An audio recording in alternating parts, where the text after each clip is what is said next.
Propulsé par mademoiselle.com. Ah ouais? Oh, ça swing.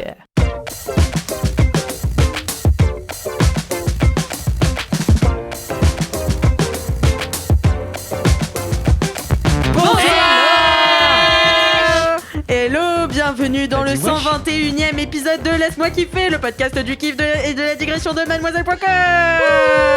Levez les bras dans la descente. Levez les bras dans la descente, c'est parti mon kiki. Attention, ce soir, aujourd'hui, autour de la table, nous avons Kalindi, la chef. Je participerai pas du tout à ça, hein. Je sais pas si vous êtes d'accord, vraiment, à aucun moment je participerai à ça. Kalindi, la chef des rubriques cinéma et séries Tout à fait, de c'est bien la Mademoiselle. fonction que j'occupe. Merci Alix. Bonjour. Bonjour. Nous avons aussi le directeur des contenus sur Acast, Cédric. Bonjour, bienvenue. Bonjour, ravi d'être invité, Alix, à cet extraordinaire événement bimensuel. Ça me fait tout Hebdomadaire. Alors vraiment, fait c'est plaisir, hebdomadaire. c'est hebdomadaire, ouais. C'est vraiment hebdomadaire. C'est-à-dire que Kalindi- toi, tu viens que 2 fois dans le mois, mais en vrai, nous, on est là tout le temps, tu vois. Kalindi, te moque pas de lui, parce que jusqu'à il y a pas longtemps, tu pensais que le LMK, ça sortait le mercredi. Ça fait un an que ça sort Non, le mais jeudi. c'était le jour où j'avais la grippe, non? Oui. Elle délirait.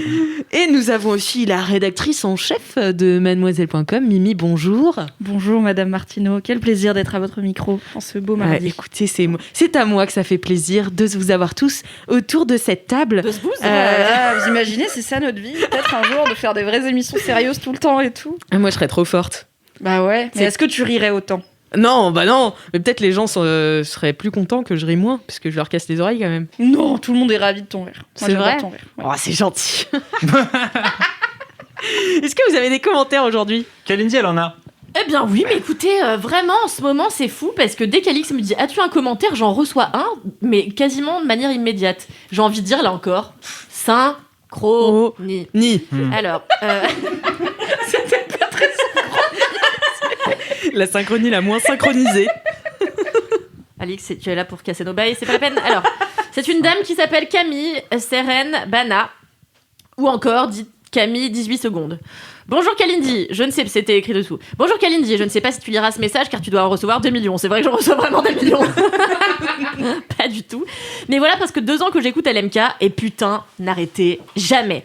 Je t'écris ce message après avoir écouté l'épisode #117. Jean Reno mange la pasta à même le sol. On se souvient tous de ce très bel épisode. Alors je suis berrichonne et non Kalindi. Les berrichons ne sont pas ceux qui ont des belles maisons. Je me rappelle pas du tout de ça. Aucun souvenir de cet épisode. Moi non plus. Et puis j'avoue, il faut vraiment que ça cesse immédiatement. Ce n'est pas humain de mettre du putain de ketchup dans son riz, bordel, ni même dans les pâtes. Il faut vraiment arrêter d'initier ses enfants à la gastronomie avec ça. C'est immonde. PS, moi aussi je pensais que les épisodes sortaient le mercredi. Donc si la communication de la part d'Alix Martineau est mauvaise, c'est pas ma faute. Eh bien, Ah ouais. n'hésitez pas à vous abonner à l'Instagram de Laisse-moi kiffer, dont la description est le podcast du kiff et de la digression tous les jeudis. Voilà. Un indice chez vous. Chez vous. Cédric, il me semble que t'as un commentaire aussi. Ouais, je l'ai perdu. Super. Du coup, j'en avais un autre. Quel enfer. Je J'en suis avais un déjà autre. fatiguée. Envoyé par FabFlo. Oh, bonjour, Hi, Fabflo. Hi, Fabflo. Qui m'a envoyé un article qui... Un article de Mademoiselle. Mais c'est un commentaire de LMK ou c'est juste une discussion avec Fabrice? Parce Non, que du c'est coup, un ça compte pas commentaire. comme Alors c'est un commentaire qui a un rapport avec LMK parce qu'il m'a envoyé un article sur le personnage principal de Céleste. Donc là on parle de LMK genre vraiment Waouh, LMK. LMK, oui, bah, c'est ça. LMK 1 ou 2 ouais. Et du coup c'est un super article sur Medium qui... Merde, j'ai plus d'accès à l'internet parce que j'ai mis Est-ce l'avion. qu'il l'a lu cet article à votre Non. avis? Et en À main fait- levée, est-ce qu'il l'a lu plus qu'à 20%? Mais Non, bien sûr que personne non. n'a lu. Non, mais Personne personne n'est lit dupe. les articles plus que 20%.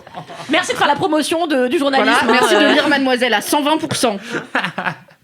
Non, et donc du coup en fait ça revient, c'est le développeur ou du jeu.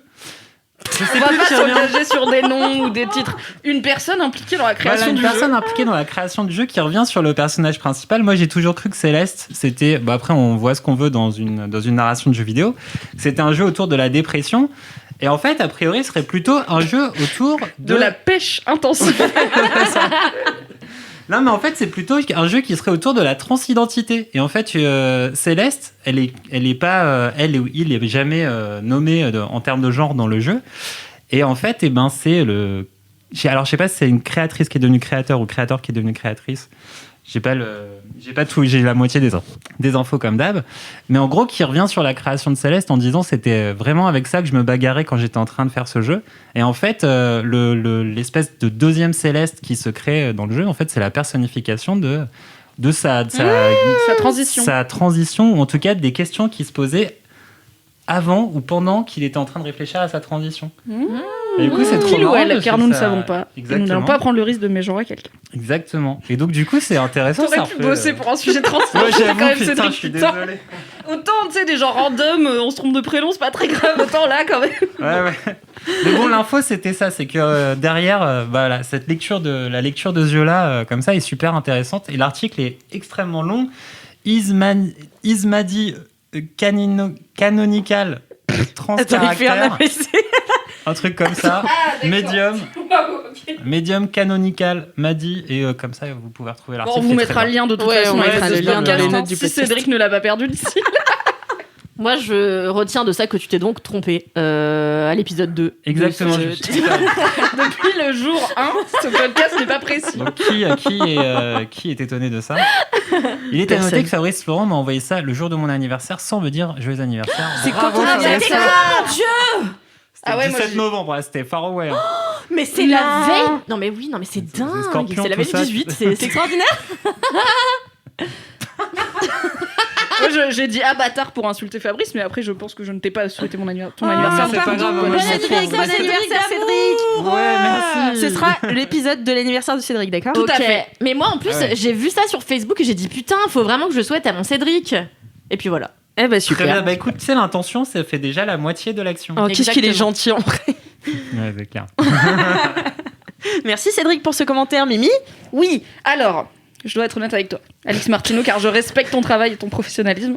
Je suis un peu en train de gruger, car ce commentaire est presque un kiff en plus. Mais ça peut pas être un kiff en plus à 100%. Tu nous Parce que câlines c'est un peu déjà un kiff que j'ai fait. Contexte. Ok. Dans le LMK, j'ai cherché du coup dans le LMK numéro 63 en octobre 2019. J'ai parlé d'une creepypasta qui s'appelait The Left Right Game, qui avait été Oui, je me publiée souviens, notamment sur Reddit, où en gros, c'est donc une creepypasta, c'est une histoire angoissante, inventée. Et là, la personne inventait une histoire où une journaliste suivait des genres de complotistes qui pensaient que grâce à un jeu qui s'appelle le Left Right Game, en gros, le principe c'est que tu montes dans ta bagnole, dès que tu peux tourner à gauche, tu tournes à gauche, dès que tu peux tourner à droite, tu tournes à droite, etc. Et au bout d'un moment, tu finis par arriver dans un genre de dimension bizarre où il se passe des choses étranges. Et l'histoire devient de plus en plus flippante, et elle est hyper longue, elle fait plein de chapitres et tout.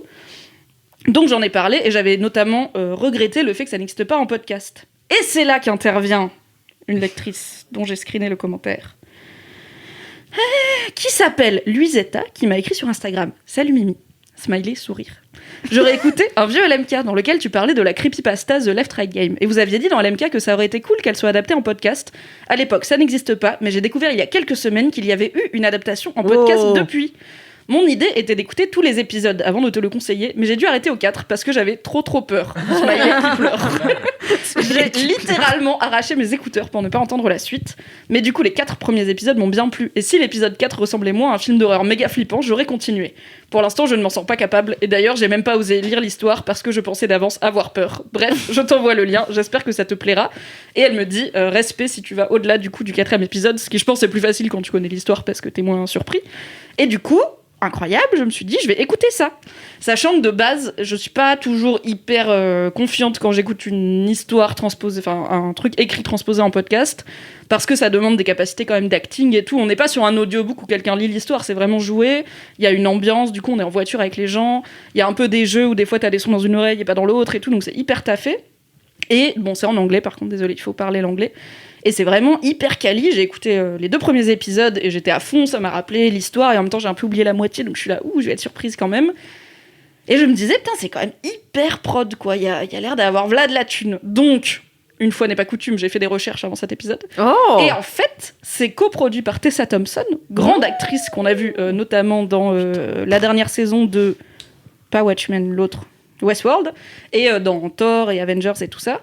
Et c'est elle qui joue. Qu'on avait interviewé sur Mademoiselle. Qu'on Vous a aurez interviewé. le lien dans les notes du podcast. Bah, C'est vrai. C'était toi d'ailleurs. C'était Louiselle. Bisous Louiselle. On l'embrasse. Oui, on embrasse Louiselle qui a fait un stage chez Mademoiselle. Voilà, quand vous êtes stagiaire chez Mademoiselle, des fois vous interviewez Tessa Thompson. Ça c'est arrive. sympa. Je dis quand Kalindi a la flemme en plus. Quand vous êtes employé chez Mademoiselle, vous arrivez au stade, j'ai la flemme d'interviewer Tessa Thompson. Quand vous êtes stagiaire, vous récupérez la flemme et vous interviewez Tessa Thompson, c'est pas mal. Et du coup, elle est coprod et elle joue le personnage principal, donc la journaliste qui est à bord d'une voiture avec ce mec qui croit au left-right game. Et du coup, ça explique que ça soit hyper bien joué. Les autres noms du cast sont moins connus, mais voilà, c'est des gens qui sont vraiment comédiens et comédiennes de profession. C'est hyper immersif, c'est trop bien. Donc voilà, merci beaucoup Luisetta de m'avoir informé que ça existe. Je pense que tous les épisodes font genre 30 minutes, il y en a moins de 10, donc ça va aller quand même relativement vite. Mais c'est trop cool et c'est chouette. Et c'est le mec qui a écrit l'histoire qui l'a adapté. Donc c'est pas un truc genre on a volé une histoire trouvée random sur internet, c'est le créateur de l'histoire qui est impliqué. Putain. Et c'est trop bien. Ça a l'air trop Donc, bien, ouais. trop cool. Par Voilà. Et contre, toi, ça te plairait, Cal? Ouais, je pense. T'aimes C'est bien la 100% flip les et trucs que tout. j'aime, quoi. Ouais, c'est clair. Par contre, je voudrais juste faire une petite réclamation. Arrêtez de voler les idées qu'on lance dans ce podcast. Parce que Donc Tessa C'est Thompson, énervant. On les Non, file à Tessa Thompson, genre stop. Prenez au moins des acteurs locaux, genre nous, tu vois. c'est ça. j'aimerais que Cédric soit dans une production audio Mademoiselle qui fait hyper peur. Vraiment un truc horrifique. Ce serait possible. Bah, c'est Avec en fait cette une bonne série bouille audio et sur cette son bonne style bouille. vestimentaire, quoi, finalement. Oh ça faisait longtemps, hein. si méchante. Je t'aime. Je l'aime Non mais parce tellement. que l'autre jour on a reçu un communiqué de presse d'une appli, je crois qui s'appelle Vox Love. Sauf que dans LMK, l'épisode je ne sais plus combien avec Marie Vrigno, moi-même, Mélodie et quelqu'un d'autre. Eh bien, et toi ? Eh ben, on avait parlé des vocaux. C'est vrai qu'on l'oublie facilement dans un groupe Kalindi. On avait parlé des vocaux, c'était le kiff de Mélodie. Et on s'était dit, on va lancer une appli qui s'appellera Vocaux Pécho, où ce sera une application de rencontre avec des vocaux. Et ils l'ont fait! Mais avec un meilleur nom du coup. Non, c'était trop bien le Vocaux Pécho. Ah bah, il y a un autre titre de truc à dire. travail, c'était Vocaux Vocaux Pécho, Pécho c'est de pas leur mal, appli. Eh ben, figurez-vous que le rouge à lèvres, le rouge à gencive, Ça existe? eh ben ça existe. Et ils en ont fait un podcast.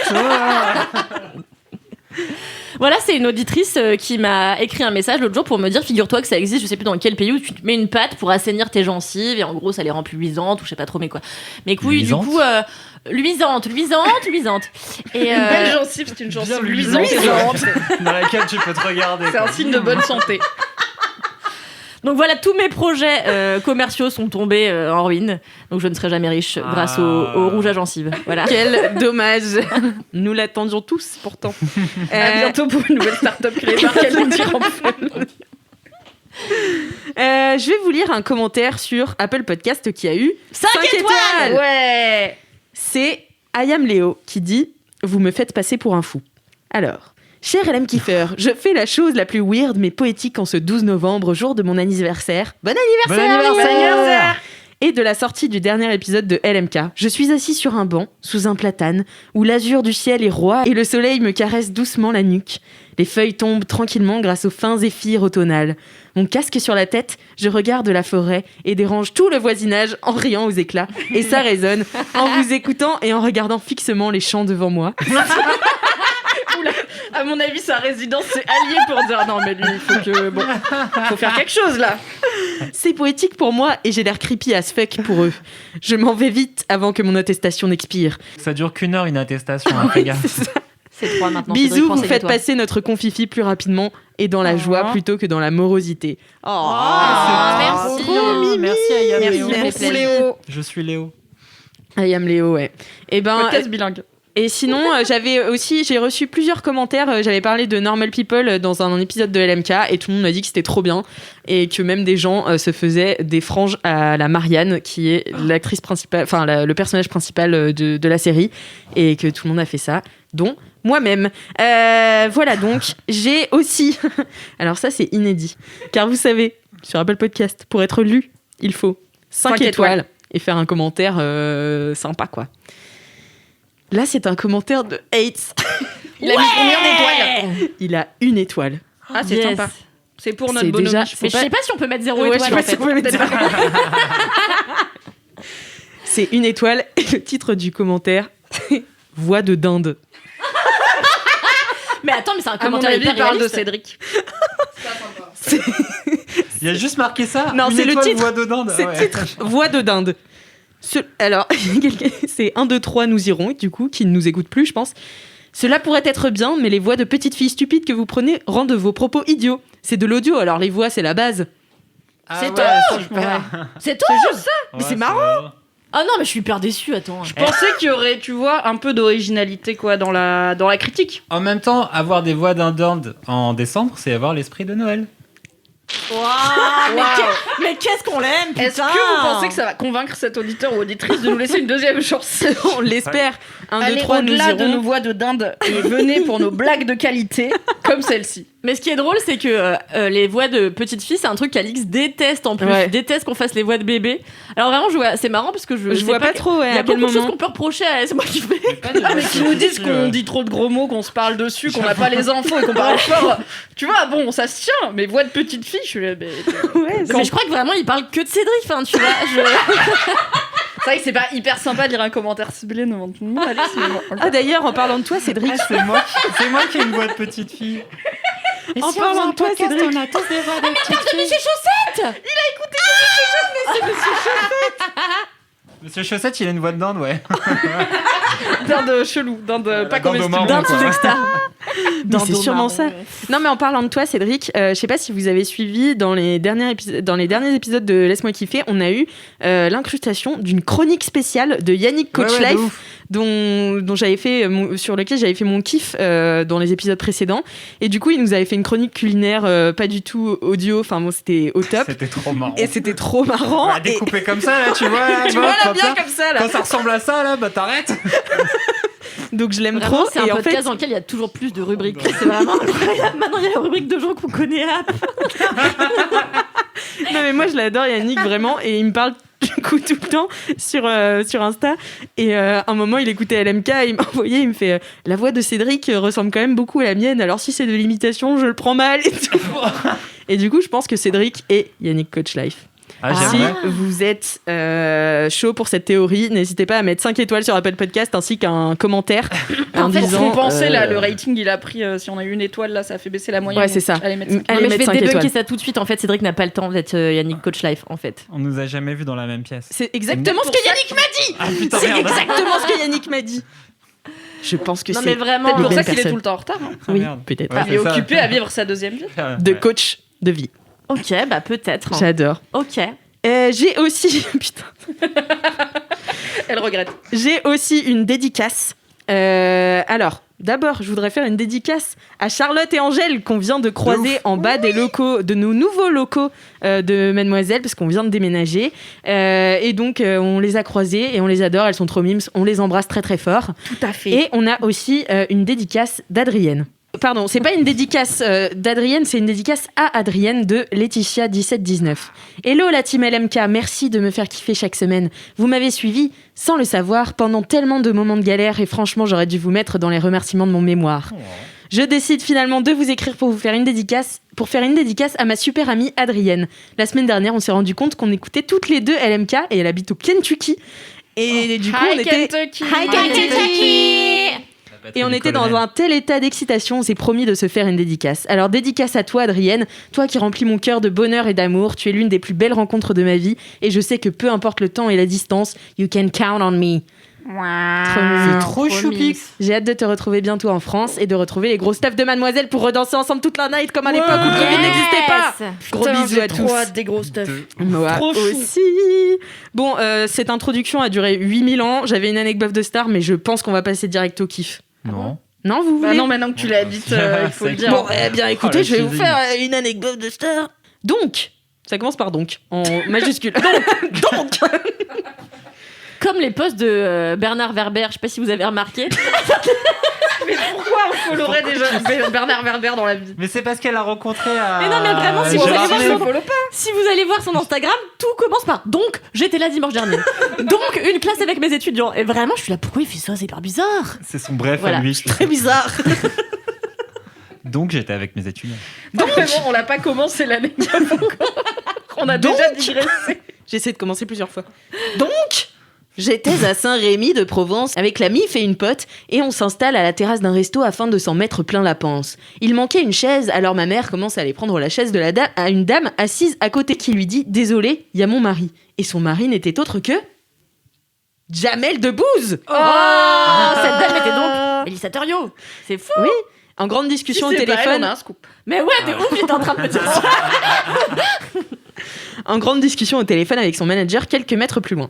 Bref, on les a laissés tranquilles, ils étaient en vacances avec leurs 2 filles, bref, tout allait très bien jusqu'à ce que 2 adolescentes qui gloussaient depuis 1 heure viennent lui demander des selfies. Et il a dit oui, mais bon, c'était un peu forcé. Ça se voit qu'il aurait préféré siroter sa bière et féliciter ses filles qui faisaient des spectacles de danse.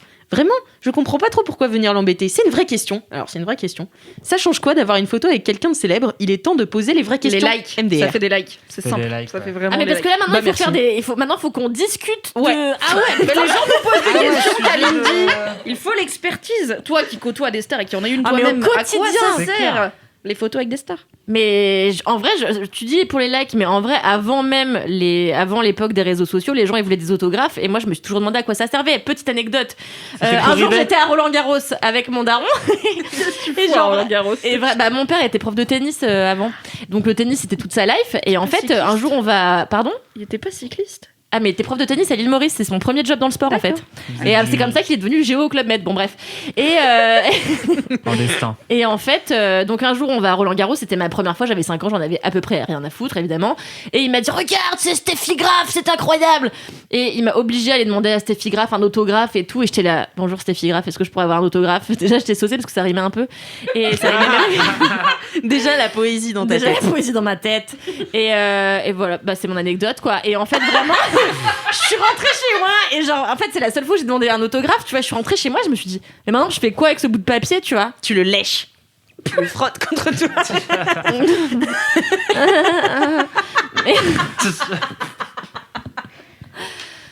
Oh putain. mais du coup en fait je saurais pas répondre à cette question je pense que les gens ont envie de rapporter un bout de ce qu'ils admirent chez les autres avec eux tu vois mais un autographe une photo ça sert pas à grand chose donc moi j'ai jamais pigé moi j'aime pas déranger les gens donc Moi, je ça pense me que stresse, en fait, ce qu'il faut faire quand t'as une célébrité en face de toi, c'est tu prends pas de photos, quoi que ce soit. Juste, tu vas écrire un commentaire sur Apple Podcast et tu racontes cette anecdote de star. Moi, je pense que c'est la meilleure des choses à faire. Voilà. Bah oui, je pense que rien ne concurrencera mon anecdote que je viens de vous raconter vraiment Ouais, sur vraiment. Steffi Graf. Je pense qu'elle est imbattable vraiment. Mais à chaque fois, t'arrives dans le game, tu niques le game, ça c'est Mais Kalindi. évidemment, Steffi Mais, Graf, là, qui se souvenait de Steffi Graf à Je cette sais même table pas qui c'est, voilà. Bah voilà. Merci beaucoup, Kalindi, Mais de pour rien. cette anecdote. Et puis, passons tout de suite au kiff. Allez, jingle. Allez. Allez, on reprend. LMK, Sympa. LMK FM. C'est les gros kiffs. Waouh, Merci, merci Valentin. Valentin. Alors, on commence tout de suite avec les kiffs. Mimi, Ouais, c'est moi. c'est quoi D'accord. ton kiff? Alors, mon kiff, c'est un programme Netflix qui n'est pas une série ni un film, mais plutôt une émission de télé-réalité. Je vous ai déjà parlé dans l'MK du fait que la magie, j'aime bien. Ok, j'aime bien la magie. L'émerveillement, ça marche de ouf sur moi. Tu sors une pièce de mon oreille, je suis en PLS. Enfin, tous les tours de magie les plus basiques. Parce que donc, je vous avais raconté que j'avais été au musée de la magie, puis au Double Fond, qui est un café théâtre de magie à Paris. Et que le musée de la magie, le spectacle de magie, c'est vraiment 5 ans l'âge de la cible de ce spectacle. Et j'étais déjà au bout de ma life. Donc vraiment, c'était très bon public. Et il se trouve que j'en avais entendu parler depuis longtemps, mais je ne m'étais pas encore penchée dessus. Et là, avec le confinement, je commence à écrémer, vraiment à arriver au bout de la liste de tous les trucs que je dois mater depuis 108 ans. C'est donc un programme Netflix, enfin un programme britannique disponible sur Netflix qui s'appelle Fool Us with Penn and Teller. Et donc Penn and Teller, c'est un duo de magiciens très très connus, américains, qui bossent depuis des décennies, qui sont à Las Vegas, qui font des spectacles tout le temps. Et en fait, donc Penn, c'est un grand assez costaud avec des longs cheveux, avec une bonne grosse voix qui parle beaucoup, et Taylor c'est un petit frisé, c'est un peu Laurel et Hardy les deux, c'est un petit frisé qui paye pas de mine et lui il parle jamais, du coup leurs tours ont beaucoup de comédie et se construisent beaucoup sur le fait que lui il cause, l'autre il cause pas, et du coup il s'appelle Taylor L'une alors qu'il chante, parle l'autre pas, c'est rigolo. Peut-être qu'il chante parfois. Et en fait, Penn and Teller, c'est un concours, c'est un télécrochet de magie, où le concept, c'est que... Arrête de te moquer, Kalindi. J'adore quand je découvre des petits amours de Mimi comme ça, vraiment, c'est La littérature russe, la magie, la capoeira, la pendant qu'elle capoeira, mais non, mais c'est tellement éclectique, tu vois, c'est si rigolo. C'est vrai dit comme ça. C'est un peu camoulox. Mais bon, je suis une femme complexe. Et la littérature russe. Et du coup, les candidats, en fait, ils viennent. Chaque émission fait 1 heure et il y a 4 tours, plus un tour de Penn and Teller. Et les 4 tours, c'est des candidats qui viennent, un par un, et qui font un tour devant Penn and Teller. Et le but, c'est que Penn and Teller ne comprennent pas comment ils ont fait leur tour. Et s'ils comprennent pas, donc ils ont été fooled, et là, tu gagnes de faire leur première partie à Vegas. Donc c'est pas mal. Parce qu'en plus, les 2 premières saisons, c'est genre à Londres, donc c'est des magiciens britanniques qui sont pas forcément très connus, qui sont parfois vraiment des magiciens de rue et tout. Donc en termes de carrière, c'est un bon gros boost, déjà passé dans l'émission, et en plus la gagner, elle est à Vegas, c'est cool. Et du coup, en fait, Penn and Teller, ils se mettent dans la peau de... On veut retrouver l'émerveillement de avant qu'on soit magicien et qu'on connaisse tout à la magie et que vraiment les tours nous bluffent, mais ils connaissent tous les trucs, et du coup... Quand il parle, donc la personne fait son tour, et ensuite Penn and Teller lui disent ok, soit on sait que t'as fait comme ci ou comme ça, mais ils disent jamais exactement, soit ils disent on pense que t'as fait ça. Et là, s'ils ont tort, bah du coup ils ont perdu, ils ont été full, donc la personne va à Vegas. Et donc des fois ils sont vraiment bluffés, et ils sont trop contents d'être bluffés parce que c'est rare pour un magicien qui fait ça depuis des décennies. Et en plus ils se tiennent au courant de. Des fois ils disent bah en fait on connaît ton tour parce qu'on a lu ton livre, donc on sait comment tu l'as fait parce que tu l'as mis dans un livre que t'as vendu à des magiciens et qu'on a lu et qu'on a trouvé super. On s'est dit qu'on allait prendre ton tour aussi, le faire sur scène, te l'acheter et tout. Donc bon, forcément si tu fais un livre où t'expliques un tour et qu'après tu vas le faire devant des magiciens, t'as un risque qu'il l'ait lu. Et du coup, à chaque fois, c'est un peu cheesy, c'est, je sais pas, un peu un télécrochet britannique qui a pas l'air d'avoir un budget incroyable parce que la magie, c'est pas. Même si c'est. Je crois que c'est plus respecté au Royaume-Uni qu'en France, mais ça a quand même un côté. Bon, c'est pas. Tu vois, c'est pas le budget de The Voice, quoi, le truc. Le présentateur, il est marrant, il fait des petites blagues britanniques et tout, il est content. Et je sais pas, il y a une ambiance un peu familiale. Les gens, ils viennent faire des tours, il y a plein de types de magie différents. Mais on en revient souvent aux classiques du genre, les tours de cartes, les tours de pièces, les gens qui disparaissent, qui réapparaissent. J'ai évidemment bouffé 2 saisons en 4 jours, je pense. Et il y a une des saisons qui se passe à Vegas, où du coup, ils castent des gens à Vegas. Et à chaque fois, t'as une petite présentation du candidat. Et ça, c'est ma partie préférée, parce que vraiment, les magiciens, c'est quand même un type de personne fabuleuse. Déjà, il y a que des gars, il y a quasiment pas de meufs, c'est chaud. Ouais. Je crois qu'il y a 2 meufs qui ont candidaté chacune en solo. Et sinon, toutes les meufs, c'est des duos où en gros, le magicien, c'est leur mec, et ils sont en couple, et ils font de la magie en couple. Il me semble qu'en plus, la plupart, elles étaient pas magiciennes à la base, mais elles se sont mises avec ce gars-là et elles sont devenues un peu leur assistante, du coup. Il faut pas s'attendre à un show féministe, on va pas se mentir. C'est le seul truc que je pourrais lui reprocher, c'est que parfois, il y a des vannes un peu genre, bon, ça va, c'est pas hyper marrant, quoi. C'est un peu tonton beauf. C'est jamais insultant, mais c'est un peu beauf. Et sinon, tout le reste, bah, c'est des mecs blancs, pas très socialement doués, habillés avec beaucoup de vestons et beaucoup de rubans dans les cheveux. Beaucoup de pilosité faciale, c'est incroyable. Mais c'est vraiment les mecs que tu vois traîner dans les shops de magie et tout ça. Mais vois, personne ici ne va dans des shops de magie. Mais non, mais t'as jamais vu les boutiques de genre farce et attrape où c'est les mêmes mecs que tu vas avoir traîné dans. Je veux pas être insultante.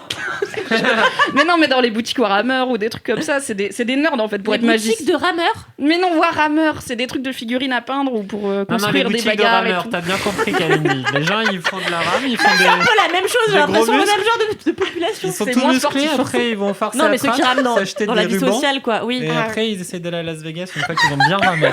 Ça me fait trop peur. Non, mais alors attends, juste, je me permets. Il y a quelques temps, avec des amis, on a été dans un shop de magie, justement, où j'ai acheté beaucoup de choses. Et alors, vraiment, je suis rentrée. Et en fait, moi, j'aime beaucoup Modern Family. Et dans Modern Family, il y a le personnage de Phil Dunphy.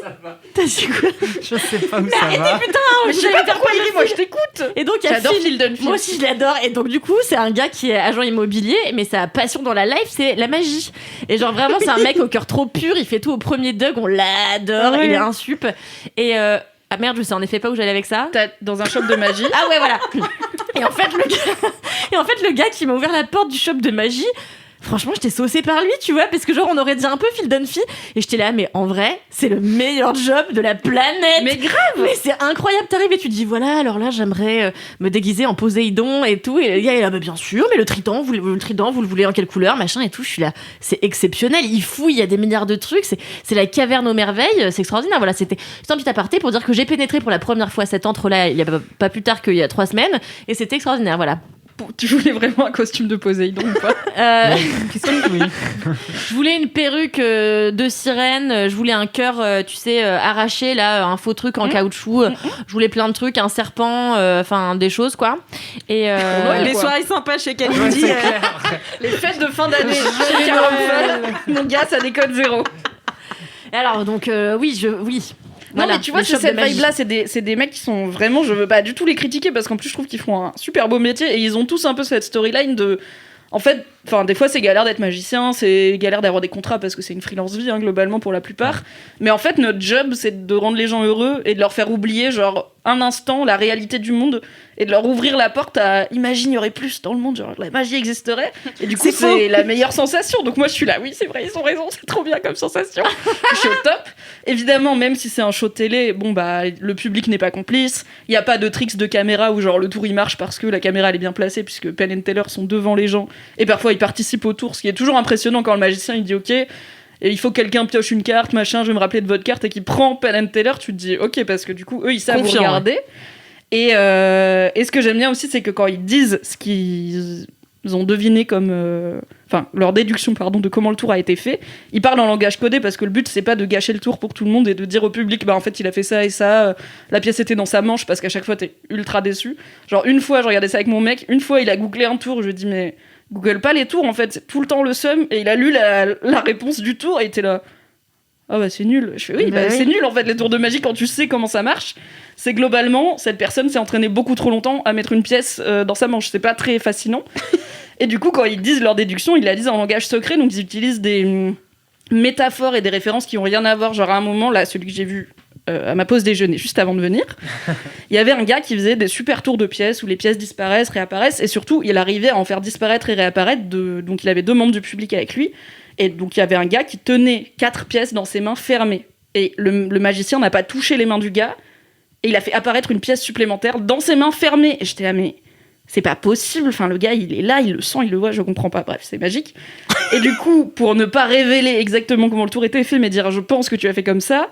Donc, à la fin, c'est Penn qui parle, puisque Taylor ne parle jamais, qui lui explique leur déduction. Et il lui a dit, est-ce que vous aimez les animaux de compagnie ? Moi, mes enfants voudraient des animaux de compagnie, sauf que j'aime ni les chiens ni les chats, donc on s'est dit qu'on allait leur prendre des tortues. Peut-être 12 tortues, mais l'une de ces tortues, vous le savez, il y a des tortues rares, qu'on n'aime pas trop montrer en public. Et du coup, ces tortues, par exemple, on les amènerait pas sur une scène de magie. Et le mec, il est là, je vois, mais vous savez, aucune tortue ici n'est rare. C'est de l'absurde. Et du coup, le mec, il fait, ah, donc vous n'avez pas cette tortue ? Il fait, je n'ai pas cette tortue. Eh bien, vous allez à Vegas. Je suis là. C'est génial. Tu veux que je te révèle un truc, Mimi ? T'es magicienne ? J'ai un diplôme de magie, ouais. Non. Mais attends, je vais péter un câble. Si on se connaît depuis 2 ans et que tu sais faire des tours de magie et que tu m'en as jamais ça, fait. t'as un diplôme, t'es allé à Poudlard ou quoi ? J'ai fait un stage de magie, ouais, quand j'étais petite. Putain, ça y est. Mais en fait... 2021, Alix, je veux un pestacle. Ok, si tu veux, j'ai toujours ma malle dans la cave de mes parents. J'ai toute une malle et tout, je les avais... T'as un petit haut de forme et Non, j'étais une magicienne stylée. Un peu mystérieuse comme ça. Ah ouais. J'avais des lunettes.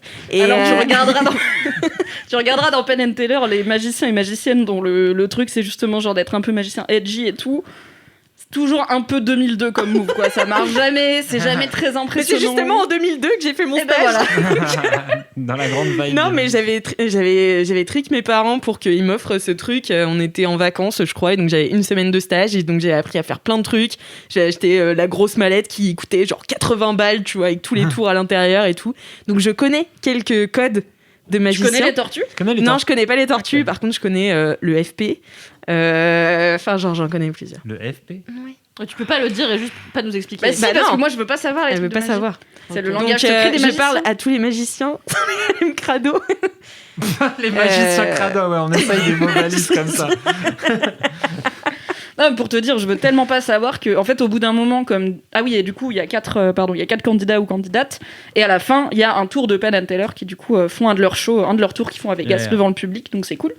Et comme là, du coup, j'ai vu il y a 2 saisons sur Netflix, c'est bien sûr disponible en sous-titres français et tout.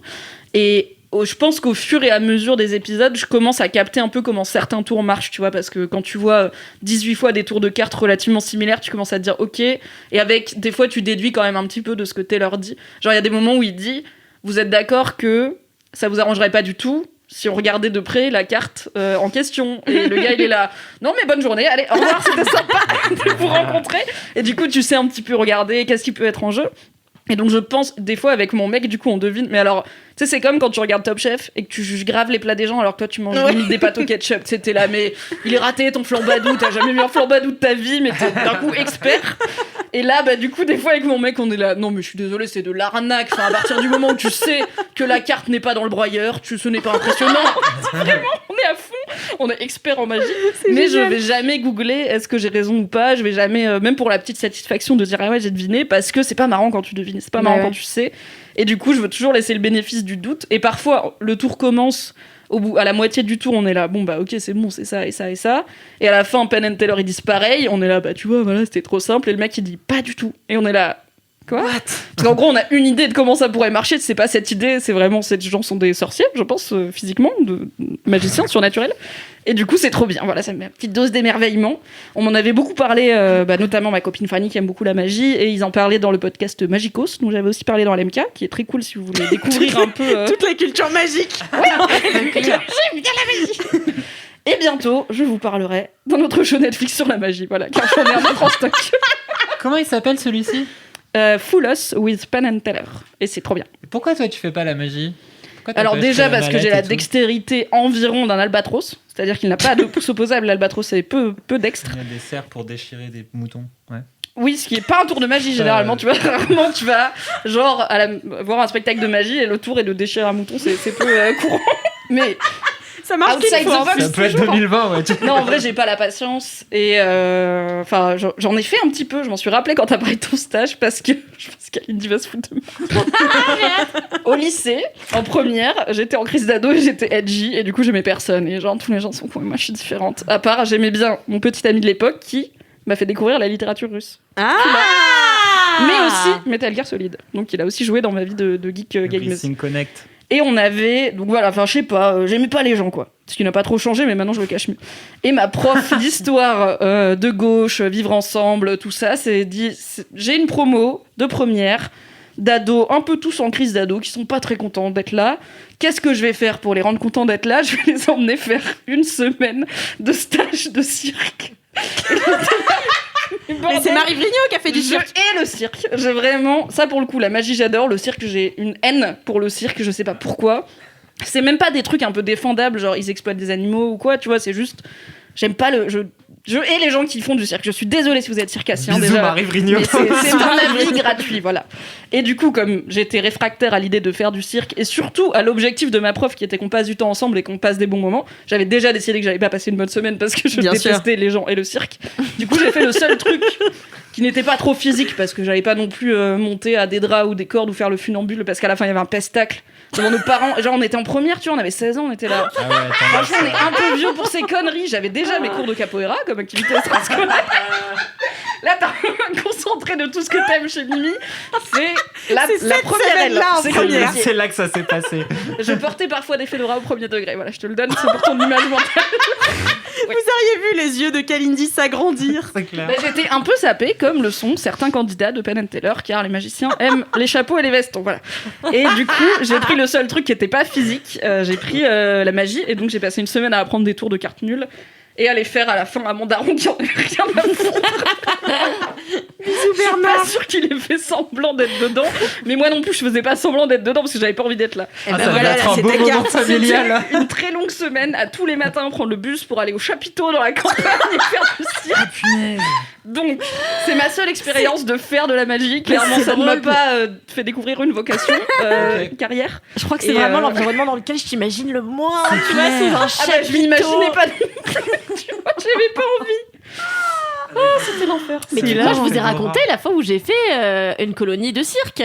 Oui, bah oui, tu l'as déjà raconté. C'est comme ça qu'on a dit que Marie Vrigno l'aimait. Mais est-ce que je vous ai raconté que mon 10e anniversaire, je l'ai passé à un spectacle de magie. Et en fait, moi, quand j'étais gamine, j'étais très timide, mais vraiment très timide. Et en fait, ma mère nous avait dit, ouais, on va faire un truc de ouf. Moi, j'étais persuadée qu'on allait aller à Aqua Boulevard. Du coup, quand on est arrivé dans un truc de magie... son propre cadeau. Et du coup, quand on est arrivé au truc de magie, j'étais là, moi je m'en bats les couilles. Est-ce que t'avais ton maillot de bain et ton bonnet? Non mais j'étais vraiment là, genre c'est de la merde, tu vois. Et toutes mes copines étaient là, super. Et en fait, comme le magicien savait que c'était mon anniversaire, il m'a fait monter sur scène. Et alors, à l'époque, ça représentait à peu près l'enfer pour WAM, tu vois. J'étais ultra stressée et tout. Et du coup, je me suis demandé, Mimi, est-ce que toi, tu aimes participer à des spectacles de magie? Ouais, ou est-ce que tu préfères j'adore qu'on me fasse piocher des cartes, j'adore qu'on me dise venez vérifier que les objets sont bien réels et tout. Je suis là en mode yes, je vais être à la hauteur. Mais parce que j'aime bien le côté genre, je suis la garantie que l'arnaque n'est pas trop visible. qu'il n'y a pas un trou dans le cerceau ou des machins comme ça, que c'est pas des fausses cartes qui ont toutes la même tête ou quoi.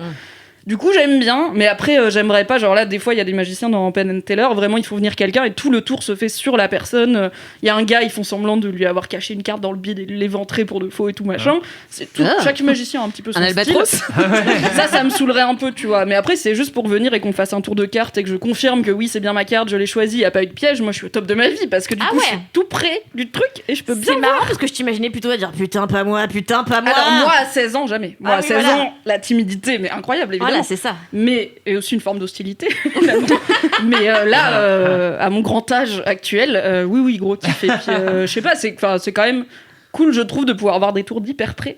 Et ça rend le truc encore plus impressionnant parce que quand t'es genre le spectacle que j'avais vu au double fond, on était pas mal placés, mais on était quand même à 3-4 mètres du plateau où il y avait des caméras et tout, mais bon, c'est pas à Vegas le truc, quoi.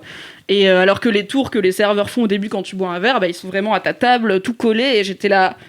Je comprends pas vraiment, elle est où la pièce? Elle était dans ma main, elle était là et tu m'as pas touché, elle est où la pièce? Incroyable, voilà, j'adore la magie. Putain, mais c'est ouf. Regardez la magie. Mais ouais, moi j'avais oublié cette passion qui était la mienne, hein, franchement.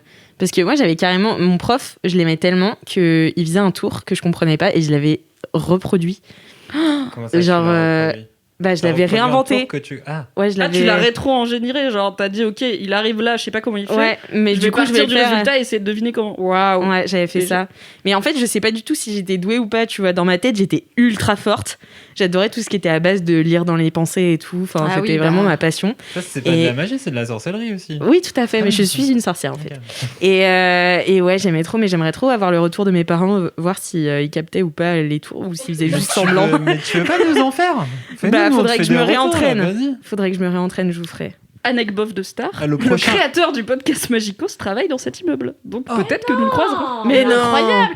Et quid de Danny Larry alors? Mais qu'est-ce qui devient Ah, mais lui?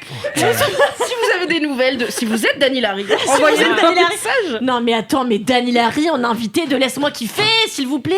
Danny Larry, vous vous souvenez peut-être, c'était ce magicien qui était au plus grand cabaret du monde, il y a bien 20 ans de cela, et qui venait toujours... Qu'est-ce que tu regardais à la télé, meuf? Sérieux? Mais non, mais évidemment, enfin, Shirley et Dino, le plus grand cabaret du monde, Ruquier, on a eu la même culture, hein, visiblement. On a la même daronne, je pense. Mais oui, non, moi c'était chez mes grands-parents, c'était ma passion, parce qu'en fait il y avait cette femme souvent qui venait et qui se pendait par les cheveux à la fin, et qui faisait des grands cercles comme ça, Mais avec c'est pas ses de la cheveux. magie, ça. Ah non, je dis pas que c'est de la magie. Je dis que c'était... Je dis que c'est ce qui clôturait le grand cabaret du monde. Mais t'avais toujours... Alors moi, je regardais donc pour Shirley et Dino, bien sûr que j'adorais. Et j'aimais beaucoup la blague du bras de Shirley. Là, ça, c'était vraiment... T'avais Dino qui lui prenait le bras, qui faisait... Parce qu'elle avait le blanc bras qui pendait. Enfin, qui pendait. Donc à l'époque, je trouvais ça hilarant. Et... La source de l'humour de Kalindi. Cette origin story. Donc il y avait ça, et il y avait Danny Larry, parce que disait Danny Larry, et Danny Larry il arrivait toujours à un endroit mais incroyable du cabaret, tu vois, et puis il faisait aussi bien du siège de bide que de la carte, que de la piécette, que du lapin, enfin c'était un magicien, et vous saurez pour la petite anecdote qu'il vient de chez vous, Mimi, il vient en Mais effet, mais tu le sais ça. J'allais dire, je crois que Danny Larry est une des très rares célébrités d'origine valentinoise. En tout cas, Exactement. D'autour de Valence dans la Drôme. Lui est le chanteur de Dionysos, voilà. Ah c'est ça, et Zaz, non Non, on pourrait croire, hein. Je vois d'où te vient l'idée, mais non, pas elle. Peut-être Non, qu'elle non. était vers le chapiteau de la semaine cirque, mais Non, je crois qu'elle a fait des concerts Oui, beaucoup, ça, beaucoup. oui. Et elle a un public. Camille n'était pas On contente les parce que laisse ça avait ou pas piétiné les sols. on Et s'en elle va, était Cédric. là, voilà, elle a piétiné les sols de ma belle Valence, et du coup c'est terrible. Voilà, donc c'est ça l'anecdote, très bien. Mais Très Danny bien. Larry vient de là-bas, en effet. Eh ben merci. Et bah, c'est vraiment que des infos ultra Alors, région pertinentes. du talent, voilà, ça s'exprime comme ça aussi. Bah c'est top, hein. Et fin d'anecdote. Anecdote finale pour finir ce kiff. Tout a commencé parce que j'ai dit à mon mec, je vais pas vous mentir, on n'était pas 100% sobre, c'était un samedi soir, je lui ai dit, tu veux pas qu'on mate des tours de David Copperfield sans contexte comme ça? Il m'a fait, je suis chaud, parce que c'est une des raisons pour lesquelles je l'aime, c'est qu'il est globalement toujours chaud. Et on a maté le tour où David Copperfield fait disparaître la Statue de la Liberté. Ah ouais. Il a fait un tour où en fait il a mis des gens, et c'était filmé à la télé et tout, bon ça date un Mais peu c'était annoncé grave années de ouf, je me 90 souviens de ça, 2000. genre c'était un truc genre samedi sur TF1, David Copperfield va faire disparaître la Statue de la Liberté, les gens étaient Bah, c'est-à-dire que c'est quand même un événement, quoi. C'est un gros machin, quoi, Ouais. le truc. Et en fait, il fait effectivement. Donc, il y a les gens devant la Statue de la Liberté. Il met donc dehors, sur la baie, là, ou je sais pas quoi. Il met un rideau. Et quand il enlève le rideau, il n'y a plus la Statue de la Liberté. Et en plus, il fait passer des faisceaux lumineux pour qu'on voit bien qu'il n'y a plus rien. En fait, il y a le socle et tout, mais il n'y a plus rien. C'était l'invention J'étais du fond au bout de vert. ma life, clairement, j'étais au bout. Et là, mon mec, que j'aime d'un amour pur, mais qui est un peu con des fois, ce con, il fait quoi? Il google comment David Copperfield, machin. Et on a vu une vidéo YouTube qui expliquait, on était là. Ah Oh Oui. non, c'est des miroirs. Ouais. Non, c'est pas des miroirs. Oh. Tu vois, ça, c'est un move de Penn and Teller. C'est des miroirs? Non. Eh bien, tu vas à Vegas, Alex Martino, bravo. Non, c'était pas des miroirs, mais c'était quand même très décevant. Donc ne googlez pas les tours de magie. Voilà. C'est juste précisément ce que je vais faire en route vers le sortant ce seum. podcast. C'est clair. Si tu veux, je te l'expliquerai. Ouais. J'essaierai d'y mettre un peu plus de fun que le mec de la vidéo qui était clairement blasé de la vidéo. Sous le destructeur de magiciens. Alors, il a pas utilisé des miroirs. Il a mis un rideau où il avait peint la statue de la liberté et puis il l'a enlevé. En fait, c'était dans sa chambre. Je pense que c'est la fin de ce kiff. Tadam. Merci de m'avoir laissé digresser autant sur la magie, c'est ma passion. C'est trop mignon. J'adore. T'es tellement passionné. T'es incroyable. Je vais faire un one-woman show juste sur Love toi. it. Ouais. Et je lirai des textes russes en faisant de la capoeira comme ça et en lançant des piécettes aux gens, ça va être extraordinaire. Ah ouais. Je vais essayer de trouver tous mes centres d'intérêt vraiment niche, tu vois, et spécifiques pour enrichir ton spectacle. Merci beaucoup. 2021, à mon avis, on a 1 heure. Hein. Avec un clown diabolique histoire de. Ah oui, il faut mettre du Stephen. On, Ah bah on oui. va brainstormer. Évidemment. Top. Bah, merci beaucoup en attendant ce brainstorm. incroyable. Cédric, je propose que tu fasses ton kiff. Yes, de ouf. Alors mon kiff en fait c'est un jeu vidéo que j'ai. What the fuck? Non, qui a une Vous êtes les pires. Mais en fait, tu cherches un job chez Mademoiselle en chroniqueur jeux vidéo, je crois. Quand j'y vais.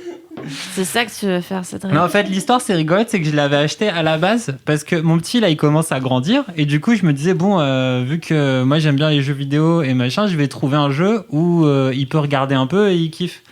Et du coup, en ce moment, il est en train d'apprendre les planètes. Parce que des fois, il a des kiffs. Et je me suis dit, je vais acheter un jeu qui se passe dans l'espace. Un truc que j'avais vu depuis un moment qui s'appelle, et c'est là le kiff, Outer Wilds.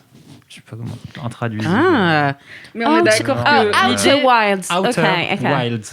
l'idée, c'est pas d'avoir un jeu auquel tu peux jouer avec ton fils. Il aime bien les planètes, donc autant prendre un jeu avec des planètes comme ça, il non, lui, regarde. il peut pas jouer. Il a encore il a la dextérité d'un, je sais pas, d'un chameau pour Un l'instant. albatros. encore. Mais donc du coup, j'ai acheté ce truc-là et en fait, je suis complètement tombé sous le charme de ce bidule. Qu'est-ce que c'est Outer Wilds? C'est un jeu, c'est un jeu indé qui est sur PS4 et pas mal d'autres consoles. Vraiment, littéralement, toi, tu joues sur PS4. Moi, je joue dis sur qu'il doit être dispo PS4 et il ailleurs, est t'as pas dispo cherché. sur PC. Il est je dispo, crois, cherchez, voilà. PC, Switch, 2-3 autres trucs. Switch. La La Nintendo. Nintendo Switch. Ah oui, Switch. Et en fait, l'histoire de Outer Wilds, c'est qu'on on incarne un extraterrestre qui, dans sa planète, ils viennent de lancer le premier programme d'exploration spatiale. Et donc, on incarne un extraterrestre qui, donc, ils viennent de lancer leur premier programme d'exploration spatiale. Et donc, c'est ton premier vol et tu prends un vaisseau spatial qui est fait avec un petit peu de bois, des trucs, tu vois, t'as un espèce de côté un peu steampunk sur le machin. Et tu prends ton vaisseau, tu regardes un peu, tu fais un tour dans le village pour que les gens ils t'expliquent comment ça marche, puis t'es armé, ça y est, c'est parti. T'as 2 outils, un truc qui est un espèce, je sais pas, de jumelle auditive, quand tu le pointes dans l'espace, tu peux capter des sons dans l'espace, après tu peux aller regarder ce qui se passe. Trop stylé. Et t'as un sonar espèce de truc que tu peux lancer qui fait des photos et qui fait de la lumière. Une fois que t'as armé de ces 2 trucs-là, tu prends ton vaisseau, tu te barres dans l'espace et y a là, amuse-toi. Et ce qui est rigolo dans ce jeu, c'est qu'il n'y a pas de but. C'est que tu t'explores. Le jeu, tu te promènes. Donc ma première mission, la première fois que j'avais joué, j'avais mon bonhomme, je l'ai fait sauter dans un geyser d'eau. Il est allé très haut dans le ciel, il est retombé, il est mort. Sans quitter la planète, d'ailleurs. Super. C'est la première planète chez moi. Et donc après, j'ai pris le vaisseau, je suis parti me balader. Et quand j'étais petit, vraiment, j'avais trop envie d'avoir ce type de jeu où tu peux être sur une planète, partir dans l'espace sans que ça s'arrête, aller sur d'autres planètes, s'arrêter, machin. À l'époque, c'était impossible. Il n'y avait pas les ressources. Et donc, ce truc-là, c'est exactement ça. Tu vas dans ton petit vaisseau, tu décolles, tu sors de la gravité et de l'atmosphère de ta planète. Tout d'un coup, tu es dans l'espace, tu vois le soleil, tu vois 5-6 planètes qui Mais attends, tournent parce autour du qu'avant, soleil. il faisait comment? Genre, juste, t'avais un écran qui disait attention, vous êtes en transfert? Non, mais en fait, avant, ça existait. Il y avait pas trop, tu vois, il y avait pas trop, de toute façon, la capacité de faire ce genre de choses, quoi.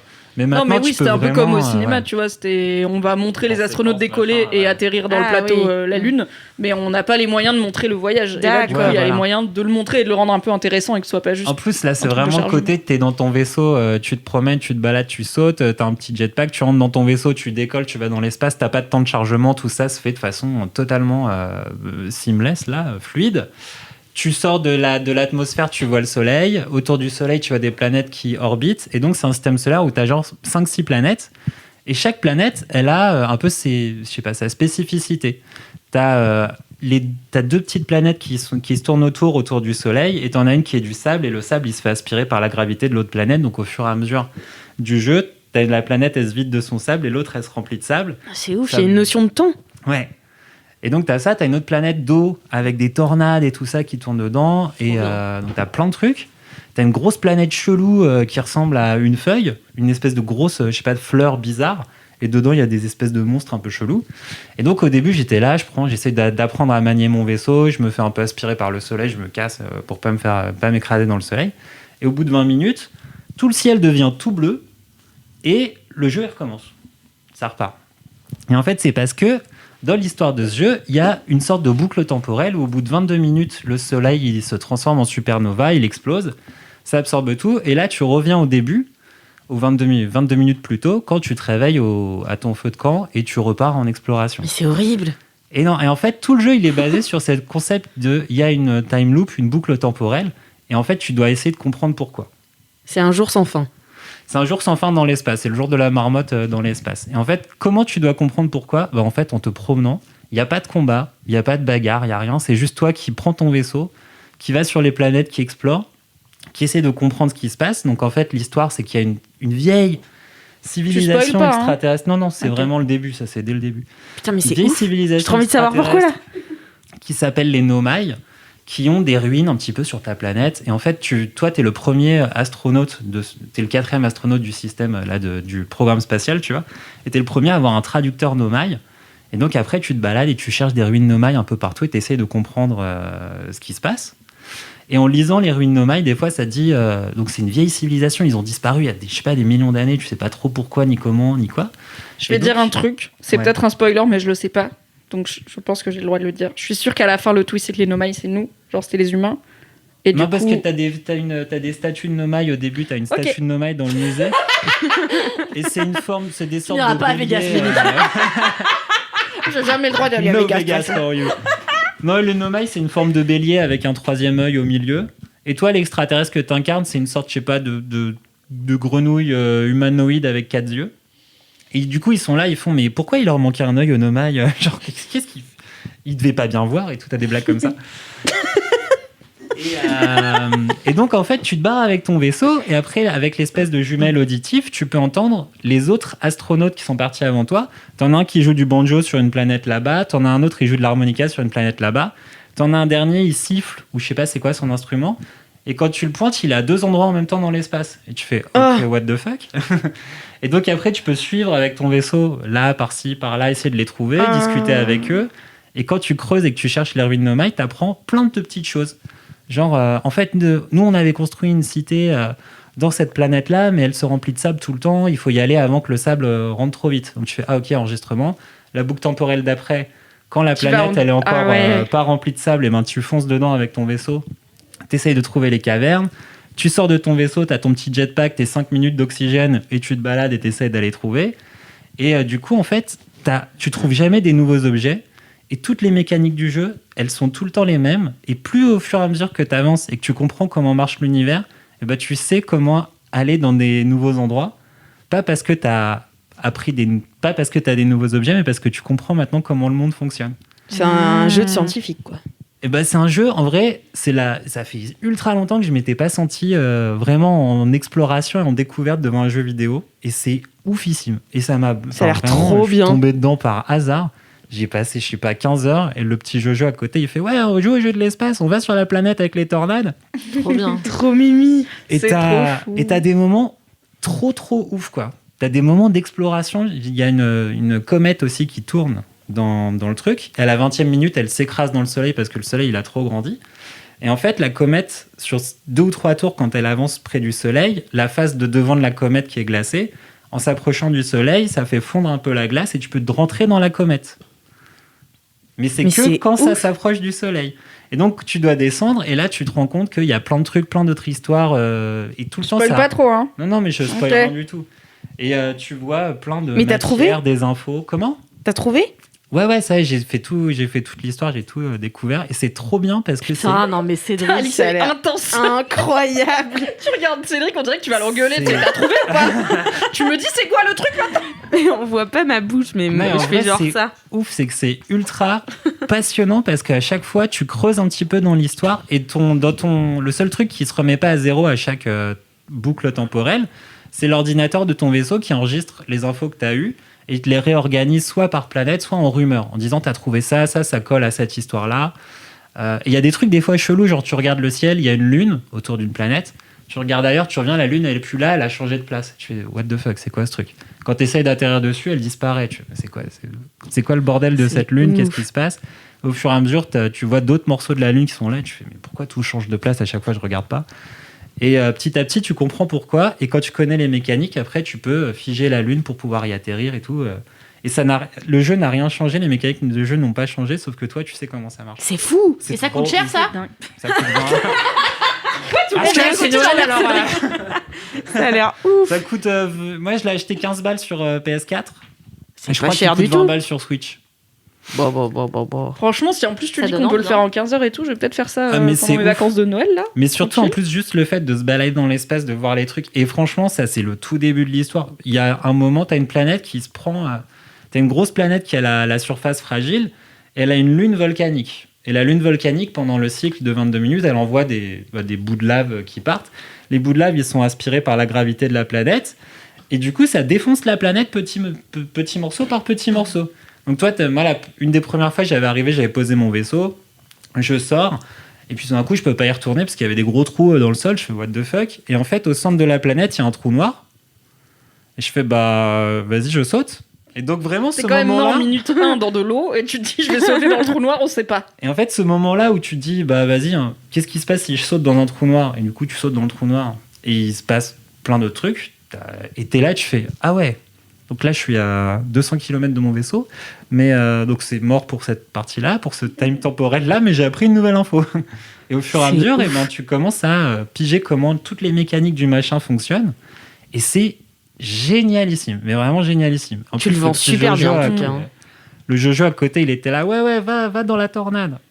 Va dans l'autre tornade. Toi, tu sais. Et est-ce que c'est le genre de jeu où tu prends des notes pendant pour pas oublier les trucs, ou est-ce qu'en vrai tu arrives Non, à parce que te tout est souvenir, dans le vaisseau. Ok, il se souvient L'ordinateur de tout ça. du vaisseau, il enregistre toutes les infos et il t'aide un peu à les mettre ensemble. Donc du coup, c'est très narration non linéaire. Tu te barres et voilà. Attends, ton kiff, c'est un jeu vidéo Ouais, non c'est clair, linéaire. tout c'est... se connecte, hein. Waouh. Mais ce qui est marrant, c'est genre si aujourd'hui je relance le jeu from scratch, je peux finir le truc au premier run parce que je sais comment tout l'univers fonctionne. Ah oui, parce que ça se joue qu'une fois, quoi. C'est comme les escape games. Ouais, après ça se joue aussi juste le fait de se balader, de voir les comètes, les trucs comme ça. En vrai, c'est un kiff. Rien que pour le côté, explorer, c'est ouf. regarder, en prendre plein les mirettes, ça marche. Trop bien. Trop hâte d'être dans Ouais, moi, j'ai 2 envie. ans et demi où tu nous expliqueras qu'en fait c'était une métaphore du changement climatique que t'avais pas compris. Ouais, c'est clair. Mais en fait, par contre, du coup, une fois que t'as compris, tu peux pas changer les choses. Genre, tu peux pas faire arrêter la faille temporelle. Bah ça, c'est un peu genre une des sorties de l'histoire, c'est de voir effectivement maintenant que tu as compris tout ça, pourquoi il y a cette faille, pourquoi il y a ce truc-là qui se met en place, à quoi ça intéresse, pourquoi il y a une boucle temporelle, parce qu'en fait tout ça a une explication. Et du coup, tu peux essayer de creuser, aller chercher, rentrer dans des univers quantiques, des trucs. Vraiment, Wow, tu te balades. tu m'as perdu là, ça y est. Bah, c'est t'as dit le mot. justement les fameux secrets des trucs qui disparaissent quand tu les regardes pas. En fait, au fur et à mesure, tu comprends où c'est, pourquoi tu peux les garder en place, comment tu pourrais voyager dessus. Et en fait, ça débloque toute une partie de l'histoire qui relie aux ruines des Nomai du début. Et tu fais, ouais, de ouf. Qu'est-ce qu'ils foutaient là? Pourquoi ils ont fait là? Qu'est-ce qu'ils ont creusé? Et pourquoi à chaque fois que tu te réveilles, tu as une vision sur la grosse planète verte avec un truc énorme qui est dessus, qui explose. Et c'est la première vision que tu as à chaque fois que tu te réveilles, tu sais pas pourquoi. Et au fur et à mesure, tu comprends ce qui se passe. Et c'est trop bien. Trop bien, ça a l'air trop cool. Ah, Ouais, c'est ça a l'air trop bien. Je crois que je vais commencer une liste de jeux vidéo dont Cédric a parlé dans Laisse-moi kiffer auxquels j'ai envie de jouer parce qu'il y en a beaucoup, pas Céleste, mais il y en a beaucoup. Et j'en ai fait aucun. Donc je te tiendrai au courant. Ça, franchement, c'est dans liste numéro 1 de la liste. C'est trop bien. Ok. Bah, trop bien, merci beaucoup Cédric. Voilà. Quel kiff incroyable. Ouais. Kalindi. Ouais. Alors, je peux faire un mini... Elle a ouvert son ordi. Un minimum d'enthousiasme en plus. Ah non, mais j'étais en train de réfléchir. Déjà, j'ai un mini kiff. C'est juste qu'en venant ici... Non, mais c'est tout petit. Hein. En venant ici, j'étais dans le métro et j'avais un peu le seum d'être dans le métro. Bon, voilà. Et là, il y a 3 joueurs de... Merde, putain... D'accordéon. Qui ont commencé... qui ont commencé à chanter qui sasse et qui ont enchaîné sur plein de chansons et alors vraiment tout le monde faisait la gueule de ouf et moi en fait vraiment j'adore l'accordéon et genre vraiment les 3 genre les 3 ensemble qui faisaient de l'accordéon en plus c'était pas les mêmes accordéons, ils avaient pas les mêmes sonorités et tout et franchement moi j'étais embarquée, je donnais 8 € vraiment genre comme quoi j'avais pas envie de bouffer moi mais vraiment d'ailleurs j'ai demandé de l'argent à Cédric après pour m'acheter un Kinder Bueno. On est sur une gestion budgétaire toujours on point. Hein. Mais alors, ça m'a mis d'une bonne humeur. Et alors, à la fois, ça m'a mis d'une bonne humeur. Et de l'autre côté, je voyais tous ces gens qui faisaient la gueule et qui faisaient semblant d'ignorer ces 3 êtres humains qui étaient en train d'essayer de nous procurer un peu de joie. Ils ont chanté Jingle Bells et tout. Moi, j'étais à fond. Voilà, donc ça m'a fait plaisir. C'est mon mini-kiff. J'enchaîne sur mon kiff. Il n'y a pas de rapport hein, avec le deuxième kiff. Ah, aucun d'accord. C'était juste elle qui a pensé. Ah oui, voilà, c'est ça. Merci pour ce moment. Est-ce que l'accordéon, c'est un peu la cornemuse française Oui. Ouais, hein. Bah, c'est l'instrument cliché, quoi. Voilà vos avis en commentaire 5 étoiles. Bienvenue dans une faille spatio-temporelle de LMK. Alors, c'est très bizarre ce qui nous est arrivé puisqu'on a tourné le LMK numéro 121 avant les annonces gouvernementales concernant le confinement. Et on pensait à l'époque que les cinémas allaient rouvrir leurs portes le 15 décembre. Or, ça n'a pas du tout été le cas. Kalindi avait donc fait un kiff sur un film qui allait sortir à cette date-là. Donc, on va refaire un kiff pour Kalindi. Kalindi, bonsoir. Salut, Alix Martino. C'est bizarre, on est toutes les deux dans cette pièce. Voilà. Il manque plein de gens mal habillés. Il manque Cédric et Mimi, mais du coup on va quand même te faire refaire un kiff heureusement. parce que on va pas non plus te couper la parole dans cette émission. Non, et tu referas ton kiff sur le cinéma. Bien sûr, en temps et en heure. En temps et en heure dans un autre épisode. Alors moi, mon gros kiff, et c'est très rare que je fasse ça, je vais faire la promotion de quelque chose que j'accomplis moi-même. Oh, c'est dingue. C'est bizarre. Et un truc que je voulais faire depuis longtemps, et c'est les ateliers d'écriture Mademoiselle. Donc ça mûrissait dans nos têtes avec les nouvelles boss de Mad depuis quelques mois, de faire un atelier d'écriture. Parce que moi, mon idée, c'était, en fait, j'ai toujours voulu m'inscrire à un atelier d'écriture. Le truc, c'est que de 1, c'est cher, ça coûte la peau du cul. De 2, souvent, c'est des résidences où il faut aller pendant 3 semaines, 1 mois en Toscane. Alors j'ai rien contre ça, mais j'ai pas 3 semaines à passer en Toscane pour 100 000 €. Du coup, je me suis dit, ce serait bien de pouvoir avoir des ateliers d'écriture qui soient pas chers, qui soient faits avec des autrices cool. Et du coup, chez Mad, on s'est dit, pourquoi pas lancer les nôtres, que je présiderais, en tout cas que j'animerais, puisque c'est mon idée tout simplement, voilà. Et parce que c'est un truc que je voulais faire depuis longtemps. Et on a eu notre première édition. Alors déjà, je vais vous pitcher un petit peu comment ça se passe, ces ateliers d'écriture Mademoiselle. Pour l'instant, ça se fait en visio. Et j'espère qu'un jour nous pourrons nous retrouver dans une vraie salle. Oui, quand même. L'idée, c'est que l'atelier se découpe en... Alors au début, on avait dit 2 heures, là ça a duré 3 heures et quart. Donc il y a une première partie où j'interviewe une autrice. On a eu la chance pour la première édition d'avoir Capucine Delatte que tu avais interviewé, Alix, pour 20 ans d'âge. Tout à fait, je vous mettrai... top. Je vous mettrai le lien dans les notes du podcast. Vraiment, c'est une meuf qui a 20 ans et qui a publié son premier roman là cette année. Et c'est le premier roman qu'elle a publié des 5 qu'elle a déjà écrit. Donc la meuf écrit tout le temps et depuis toujours, donc c'est assez impressionnant. Donc en fait, la première partie, c'est moi qui interviewe l'autrice, qui va raconter comment est née sa passion pour l'écriture, comment elle s'est fait publier, c'est quoi les bails avec les éditeurs et comment on gère les retours critiques. Donc c'est moi qui anime ça, mais bien sûr, les autres participantes à l'atelier peuvent poser des questions en direct sur le chat. Donc c'est très interactif, il n'y a pas juste moi, et c'est pas une masterclass en bonne et due forme, tout le monde peut participer. C'est très ouvert, c'est très libre, le but c'est que personne ne se fasse chier, quoi. Après ces 45 minutes d'interview, les participantes vont lire leurs textes, des textes sur un thème imposé que moi j'ai donné 1 mois auparavant. Donc voilà, on a 1 mois pour écrire ce qu'on veut. En fait, moi je donne un thème, là par exemple, c'était l'amitié féminine. En fait, l'idée c'est que la forme est libre, ça peut être un article, ça peut être une nouvelle, ça peut être un pamphlet, ça peut être une poésie, ça peut être un billet d'humeur, c'est absolument la forme que vous voulez. Je voulais écrire 2 mots, vous le faites. Après, c'est moins rentable quoi d'écrire 2 mots. Après, c'est moins... voilà. faut faire preuve d'une concision à toute épreuve. Oui, c'est ça. Et du coup, voilà, donc pendant 2 heures, les meufs peuvent lire leur texte, pendant 1h30, 2 heures. Elles lisent leur texte et bien sûr, après, l'autrice qui est invitée et moi-même faisons des retours sur ce qu'on pense de la forme, du fond, avec la bienveillance la plus totale, bien sûr. Et évidemment, les autres participantes peuvent réagir pareil en direct sur le chat et dire voilà, j'ai trouvé que ce personnage, il était top. Voilà, j'aurais peut-être pas mis du conditionnel. T'as peut-être un peu abusé du participe passé, mais alors là, qu'est-ce que je me suis dit ? C'est que des petites blagues d'intello quand même. Ah, c'est pas des règles, c'est vrai, quand même, tu vois. C'est un atelier d'écriture, quoi. La première édition s'est tenue fin novembre. Et donc en visio, c'était un samedi soir, parce que l'idée c'est de faire ça un samedi soir par mois, devant une bière, voilà, on se connecte sur Zoom et puis c'est sympa. Et j'avais un peu peur parce que moi j'avais jamais animé ni de table ronde, ni d'atelier, donc j'avais peur de pas bien le faire, j'avais peur que les meufs soient trop timides pour oser se parler les unes les autres, là. Et en fait, j'ai eu affaire à un groupe extraordinaire de meufs super motivées. Il y avait de tout, c'était ultra éclectique, tu vois. Il y avait plusieurs meufs qui écrivaient depuis toujours, d'autres meufs qui n'avaient jamais écrit, d'autres meufs qui avaient écrit, qui s'étaient arrêtées très longtemps, puis qui avaient écrit sur le thème que je leur avais imposé 1h30 avant l'atelier, qui m'ont rendu un truc extraordinaire. Et en fait, vraiment, je trouve que de lire un texte, c'est pas du tout pareil que de lire un texte. Et là, lire un texte à l'oral, C'est pas du tout pareil que lire un texte. Lire un texte à l'oral, ça n'a pas du tout la même saveur oui. que le. Enfin, en tout cas, entendre un texte, ça n'a pas la même saveur que le lire. Voilà, c'est ça que je voulais dire. Et là, en l'occurrence, toutes les meufs qui sont venues présenter leur texte et les dire, tu vois, tu te laisses emporter par l'histoire, puis t'as la tonalité de la voix, t'as le ton de la voix, t'as une autre interprétation. Exactement, t'as l'intention et la sincérité, en fait, de la personne qui a écrit. Du coup, franchement, Capucine et moi, et toutes les autrices de cette édition-là, ont été assez bouleversées par ce qui se passait. Je sais pas, il y a eu une émulation, franchement, j'aurais voulu que tout le monde participe à cet atelier parce que vraiment, il y a eu de l'émotion, quoi. Et au bout de 3 heures, il a fallu que ça s'arrête parce que quand même et c'était trop bien et toutes les meufs m'ont dit franchement merci pour ce moment. J'étais là non merci à vous parce que il faut avouer que tout le monde était super. Évidemment qu'il y avait alors moi j'étais pas là pour juger les textes, c'est pas mon métier, mais Capucine qui a sorti un bouquin leur a donné des retours hyper cohérents et hyper constructif.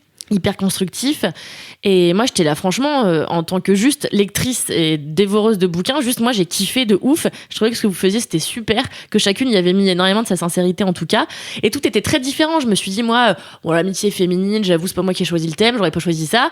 Je me suis dit ça va être cucul à praloche au final, mais tout le monde y allait de sa patte, quoi. Donc j'ai eu en effet un article, j'ai eu un poème, j'ai eu des textes d'amitié folle sur fond de guerre. Enfin, j'ai eu des trucs. Enfin, moi j'étais là, waouh, j'étais hyper impressionnée de bout en bout, quoi, de ces 3 heures et des bananes. Donc c'était une super belle édition et je suis sûre et certaine que les prochaines seront tout aussi qualitatives. Donc vous qui nous écoutez, n'hésitez pas si vous avez envie de participer aux ateliers d'écriture Mademoiselle et rencontrer des autrices que peut-être vous aimerez ou que vous connaissez ou peut-être que vous allez juste découvrir et passer un moment avec d'autres meufs qui pourront lire ce que vous écrivez, écouter, puisque l'idée aussi c'est qu'on a un Discord qui est prévu à cet effet où les meufs peuvent pendant tout le mois parler de leur interrogation, peut-être du syndrome de la page blanche, celui de l'imposteur, etc. Et ensuite, elles postent tous leurs textes. Et l'idée, c'est que l'autrice et moi-même choisissons un texte qu'on trouve le plus beau ou le plus pertinent par rapport au thème et on le publie sur Mademoiselle. Donc c'est chouette parce que c'est aussi parfois une première publication. C'est hyper sympa. C'est se confronter au regard d'un public chez Mad. On sait qu'il est ultra bienveillant, donc c'est que bénef.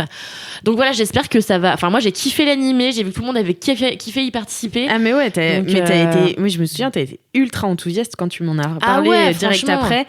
Et moi, ça m'a donné trop envie de m'inscrire. Enfin, moi, pour le coup, j'ai fait plusieurs ateliers d'écriture. Je crois que j'en avais même fait un kiff dans Laisse-moi kiffer. Mais moi, ça fait longtemps que j'en fais et j'aime trop ce côté. C'est comme tu dis, c'est une petite bulle qui se crée.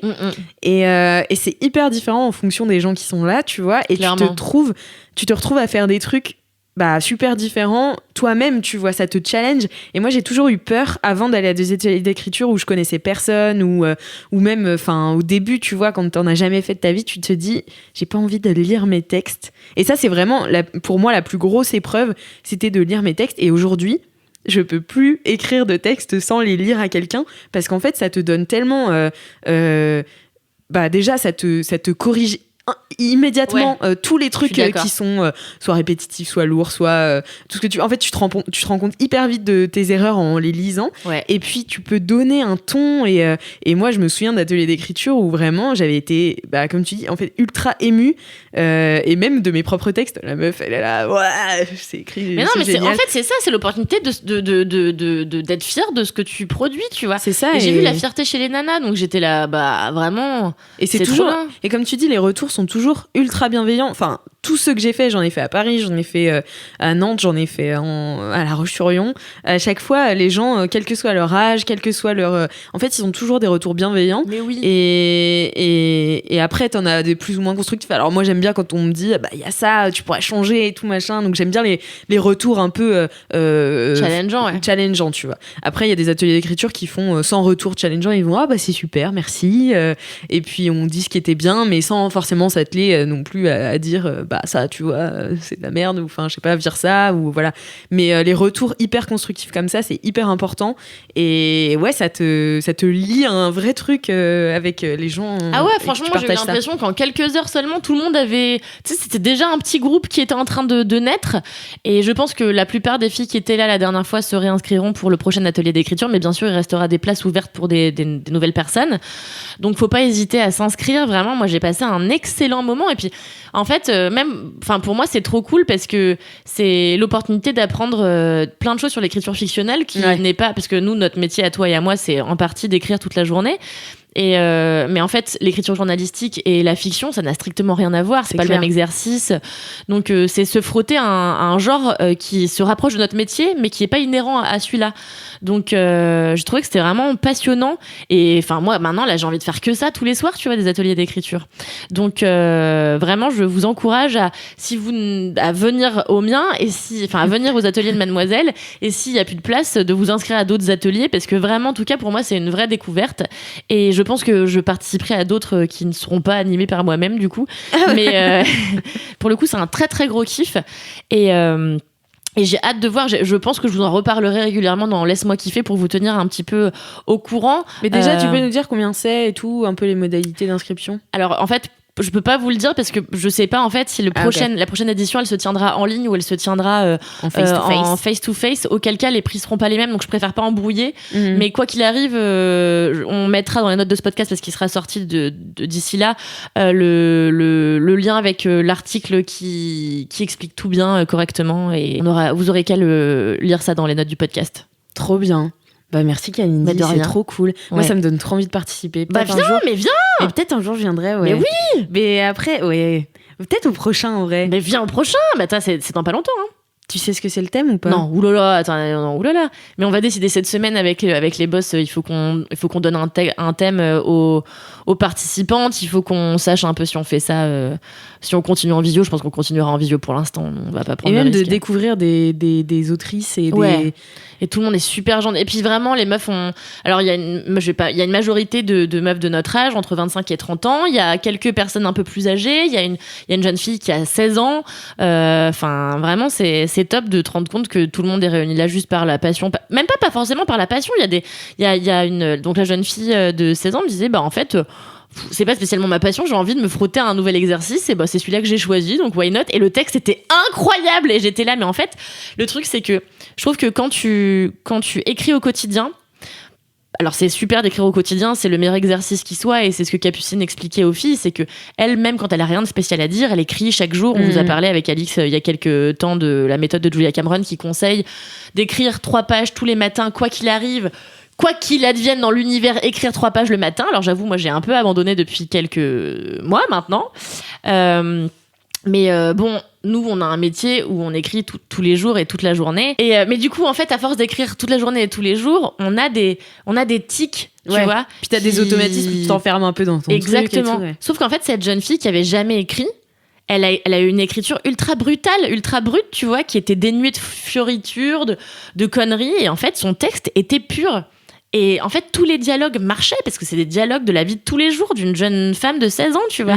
Et en fait, je trouve que souvent, c'est le compliqué quand t'écris un peu. Enfin, moi, j'écris un peu de fiction de mon côté toute seule. Et je trouve que ce qui est très compliqué, c'est les dialogues. C'est un C'est enfer. très, très compliqué. Alors qu'en fait, ça devrait. C'est de la musique.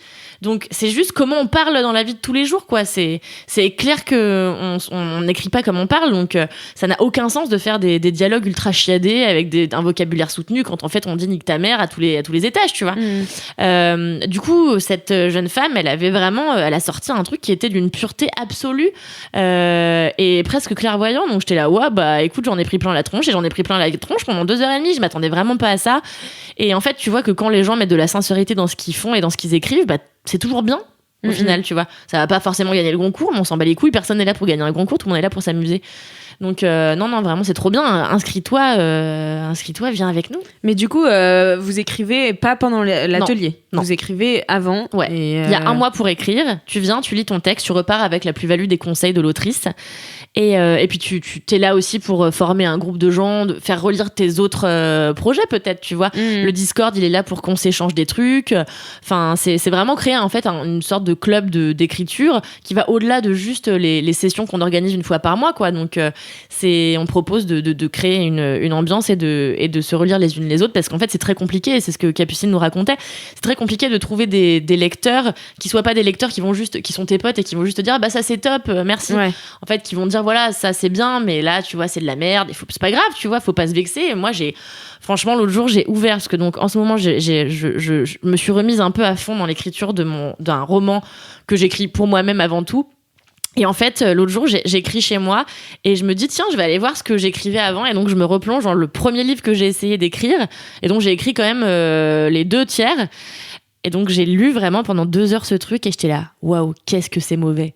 Mais c'est vraiment, mais qu'est-ce que c'est à chier, quoi. Mais t'es aussi ta pire juge. Non, il y a des trucs que je fais, je sais que c'est bien, tu vois. Parfois, quand j'écris des articles pour Mad, il y a plein de trucs quand je me relis, des articles un peu marrants et tout, je me dis, ouais, je suis drôle quand même. Ou alors, ah bah là, c'est bien écrit, là, c'était un bon trait d'humour, ou là, c'était un bon mot Oui, mais ça, d'esprit. c'est une histoire d'humour, tu vois, c'est pas une histoire d'écriture. Bah non, mais je sais que le style, l'humour, il est porté par le style aussi, tu vois. Donc je me dis, là, j'aurais pu être lourde, mais en vrai, c'est bien écrit ce texte. Il y a plein de trucs que je fais. Il y a notamment dans le premier livre que j'ai écrit. Donc en gros, j'ai écrit un chapitre qui décrit une femme extrêmement bizarre, une femme que moi-même j'ai connue, dont je me suis inspirée pour créer ce personnage de dame dans la forêt, là. Et en fait, j'ai relu ce chapitre et j'étais là, waouh, ce chapitre est hyper bien. Mais vraiment, il est hyper bien parce qu'il est inspiré d'un truc que j'ai directement vécu, et parce que en fait, j'ai voulu raconter le truc sans y mettre des figures de style, sans faire la connasse, tu vois. Et en fait, tout le début de ce roman-là est à chier, mais faut vraiment faut le barrer et puis le laisser au fin fond d'un disque dur. Mais il y a quand même des bonnes choses, tu vois. Donc bon, évidemment, on est toujours mauvais juge de son propre travail, mais on a aussi quelques moments de clairvoyance où on est capable de se rendre compte que ce qu'on a fait, il y a des bonnes choses, quoi. Et en l'occurrence, je trouve que au début, quand j'ai relu, j'étais là, j'ai honte et tout. Et après, j'étais là, en vrai, n'aie pas honte. Tu vois, les premiers trucs que t'écris, c'est gaulerie. Et en fait, c'est cool de retomber dessus au détour d'une recherche dans un disque dur un jour et de se dire, ah bah voilà, bah, j'avais 18 ans quand j'ai commencé à écrire cette merde. Bon, bah c'est pas grave, ça fait partie de moi, tu vois. Moi, j'avais retrouvé j'écrivais beaucoup de journaux intimes quand j'étais petite. Et j'avais retrouvé un journal intime de moi quand j'étais en CP. Et que j'avais corrigé. Top. Quand j'étais en CM2 ou en CM1, tu vois. Donc je voyais la moi de CM1 qui corrigeait la moi de CP, super énervée, qui faisait des corrections d'orthographe et tout. Enfin, c'est hyper drôle. C'est mignon. Ouais, mais du coup, tu vois, genre je me dis, c'est bien aussi de laisser tel quel tes écrits pour voir aussi ton évolution et où tu vas et ce que t'aimes, tu vois. Parce que si t'arrives à relire et te dire, bah ça c'est cool, tu te dis, ah bah je plutôt me mettre dans cet état d'esprit pour écrire, tu vois. Exactement. Et je me dis, tu vois, les trucs que j'ai écrits, les meilleurs passages de ce livre-là, c'est vraiment les passages où, en fait, je me suis pas fait chier avec le style. C'est vraiment, je raconte une histoire. Et en fait, c'est ça avant tout. Tu vas pas... Enfin, moi, je m'attache au style des gens, évidemment, mais j'ai surtout envie qu'on me raconte une histoire de dingue. C'est ça qui va me happer. Là, je lis un roman dont je trouve le style très mauvais, mais l'histoire est tellement captivante que je suis là, bon, bah, en fait, fuck. En effet, c'est lourdingue, il y a trop d'adjectifs. Moi, c'est pas l'écriture nerveuse que j'aime, mais c'est pas très grave.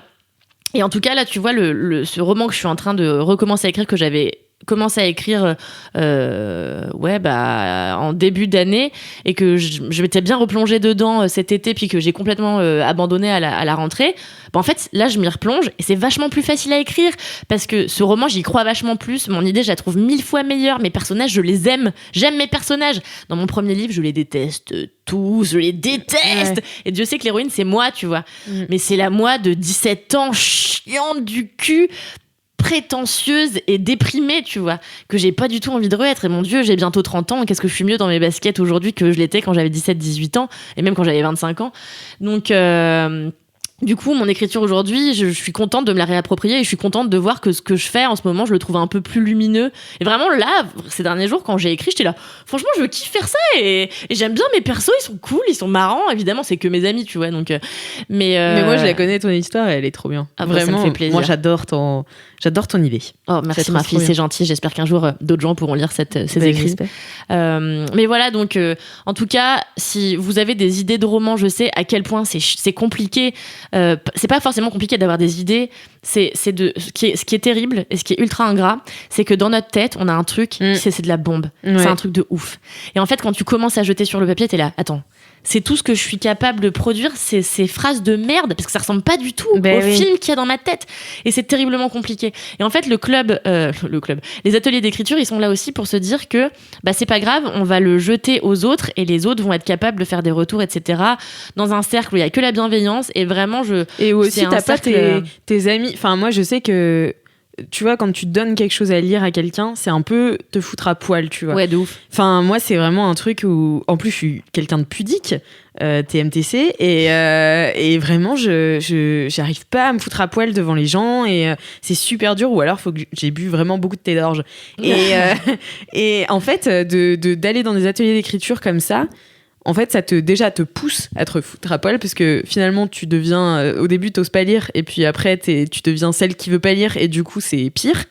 Et du coup, et en plus, les gens qui sont là, même s'ils te font un retour un peu négatif, c'est pas des personnes qui sont hautes dans ton estime ou enfin c'est ça, tu les connais pas en fait, c'est ça, tu les connais pas et en fait tu peux être d'accord ou non avec elles alors que je sais pas si ta mère, ta cousine ou moi ton mais amie... ma mère c'est la personne, jamais de ma vie elle touche à un truc que j'ai mais voilà, c'est jamais de ma vie, surtout pas ma mère. Dès que je lui pitch un truc elle me fait ouais et puis bon pourquoi tu dis attends, une fois je lui pitch un truc et en fait j'étais tellement stressée de pitcher à ma mère, je lui dis et là les gens étaient tous hagards, elle me dit mais pourquoi tu utilises hagard là, ça n'a rien à voir avec ce que tu me racontes. Mais oui, mais et je suis là, yes, c'est top parce que toi, ta maman, tu sais, elle écrit beaucoup et ta mère, elle écrit très bien. Du peu que j'ai écrit, c'est un délire. Bien, ouais. Et moi, ma mère, pareil, elle a écrit plein de pièces de théâtre et t'es là, oui, c'est difficile. En plus, tu vois, t'as cette généalogie qui est au-dessus de ta tête comme une épée Damoclès et c'est pas évident. Donc là, en effet, c'est un cercle safe parce que tu connais personne. Au pire, on te dit que c'est de la merde. Ces gens-là, au pire, tu vas pas à la prochaine séance, mais ce serait dommage. L'idée, c'est de progresser. C'est pas grave de se gourer, quoi. Mais après, ce que tu pourrais faire, c'est faire aussi des ateliers d'écriture avec ta mère parce que moi je l'ai déjà fait et alors horrible. Mais non, mais parce que finalement tu vois donc ma mère anime des ateliers d'écriture et elle écrit aussi beaucoup, enfin bon, bref, c'est une écrivaine, enfin c'est une artiste et en fait je me suis retrouvée, elle m'a inscrite, je crois que c'était pour mon anniversaire, elle m'a offert un atelier d'écriture où du coup elle participait aussi. Et wow, du coup, tu te retrouves à écrire des textes qui parfois sont perso, que tu dois lire devant ta mère. Mais en fait, le truc, c'est qu'elle aussi, elle doit le faire. Donc finalement, la relation, elle devient d'égal à égal. C'est pas du tout comme quand tu pitches à ta mère ou quand tu lis à ta mère quelque chose, tu vois, et qui va te faire des retours. Là, elle se fout à poil aussi, quoi. Là, elle se fout à poil aussi si elle joue le jeu, tu vois. Et moi, la mienne avait joué le jeu et j'avais joué le jeu à fond. Et du coup, ça crée un truc. Bon, après, par contre, ce qui est trop chiant, c'est que tout le monde nous compare, tu vois. C'est genre, tu tiens de ta mère ou tu machin, tu vois. Et donc, voilà, t'as toujours cette comparaison. Mais par contre, dans la relation, t'arrives à un truc un peu plus d'égal à égal et c'est hyper intéressant. C'est hyper intéressant. Bon, je sais que ma mère fera jamais un atelier d'écriture avec moi, genre ça n'arrivera jamais. Enfin, quoi que je pourrais lui demander, mais ma mère elle me dit écoute, j'ai des trucs à faire. Faut que je fasse du trampoline. Tu vois, c'est peut-être elle a peur aussi de se confronter à toi. Non, mais oui, c'est clair, mais là ça fait déjà 3 semaines que je lui demande de m'écrire un morceau de musique. Ma mère, elle est pianiste aussi et ma mère, elle sait tout faire, c'est fatigant aussi mais tu sais, t'as des parents, ils savent tout faire. Enfin bon, bref, peu importe. Mais je voulais juste aussi dire un truc qui m'a marqué pendant cet épisode. cette première édition des ateliers d'écriture, c'est que toutes les personnes qui ont participé, toutes sans aucune exception, avant que Capucine et moi en fasse la remarque, donc il y avait 17 personnes ce samedi-là. Sur les 17, les 14 premières ont toutes commencé avant leur texte par excuser la médiocrité du contenu qu'elles allaient lire, ou alors dire voilà, alors je l'ai écrit rapidement, bon moi je l'ai écrit que ce matin, alors du coup machin, et j'étais là en fait, bah toi et moi on fait du théâtre maintenant, Ouais. on sait que c'est le dernier truc à faire en fait, Ouais. vraiment ne racontez pas l'histoire derrière votre récit, parce qu'en fait vraiment, les textes qu'on m'a lus, j'étais là. Vous m'auriez pas dit que vous l'aviez écrit 1h30 avant de venir à l'atelier. Je l'aurais jamais su tellement j'ai trouvé bouleversant et bien écrit. Donc en fait, déjà, ça sert à rien de s'excuser parce que votre vie, il y a des aléas, etc. Et en fait, on s'en fiche que vous l'ayez fait 1h30 avant. Vous payez pour faire cet atelier, c'est pour vous, tu vois. Enfin, moi, je m'en bats les couilles, je suis pas une maîtresse d'école, quoi.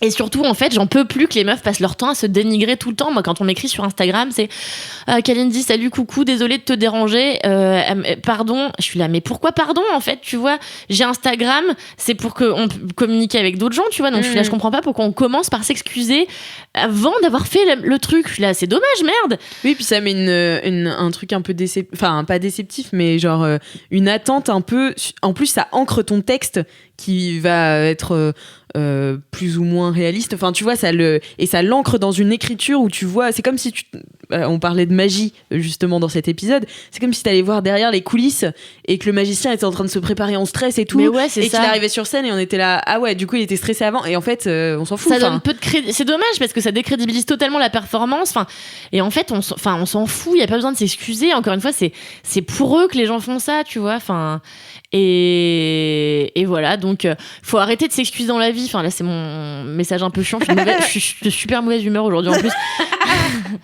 Mais j'ai une cystite, voilà, qui me pourrit la vie. Mais vraiment, faut arrêter de s'excuser pour tout. Putain, vraiment, moi aussi, je m'excusais tout le temps quand j'étais plus jeune parce que j'étais profondément timide, parce que je savais pas où était ma place dans le monde. Et en fait, je me rends compte que depuis que j'arrête d'être tout le temps en train de m'excuser et d'être tout le temps en train de me regarder en fait, Ouais. être en train d'être gênée. Du coup, j'arrête d'être gênée tout court. Et en fait, je kiffe un peu plus ma life, tu vois. Et franchement, depuis que toi et moi on fait des cours de théâtre, il y a aucun moment où j'ai été gênée du cul, tu vois. Il y a plein de fois où je pige pas les exercices. Enfin, et je suis pas gênée en fait, je m'en fous, tu vois. Le prof parfois Mais il oui. m'humilie, je suis là, bah vas-y, humilie-moi, je m'en bats les couilles, tu vois. J'ai pas envie de me regarder faire cette activité, tu vois. J'ai envie de la kiffer pour la kiffer, tu vois. Et puis aussi, ce qu'il faut, enfin moi c'est ce que j'ai appris aussi en arrivant dans le monde professionnel et même dans plein de trucs, tu vois, c'est que tu penses que les gens sont des adultes et tu penses que les gens savent ce qu'ils font. En fait, Personne sait ce qu'il fait. personne sait ce qu'il fait et du coup, Personne. si toi tu dis que tu sais pas ce que tu fais, et ben en fait tu passes pour la meuf qui sait pas ce qu'elle fait. Ouais. Alors que si tu le dis pas, juste tu passes pour la meuf qui fait des trucs et qui les fait aussi bien que les autres, voire mieux, tu vois. Exactement. Donc, vraiment, venez, soyez fiers de vos écrits. Et même si vous l'avez écrit un quart d'heure avant, comme c'est mon cas à chaque fois que je fais quelque chose à l'oral, et vraiment, ne le dites pas. Voilà, ne le dites pas.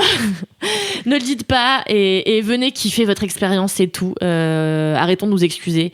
Les hommes ne le font pas. Et c'est ce qu'on se dit tout le temps. Les hommes ne s'excusent pas.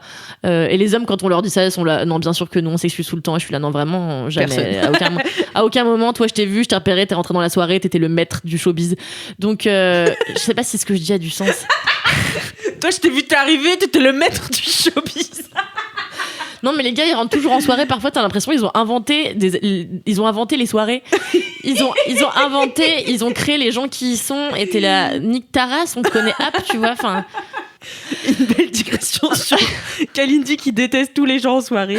non, pas les gens, mais les mecs, souvent, t'arrives en soirée, ils se la pètent, ils sont là entre groupes de mecs, ils sont là, ouais, ils parlent fort et tout. Je suis Ouais. là, allez, moi aussi, je parle fort. Va au coin, tu vois, ça me saoule.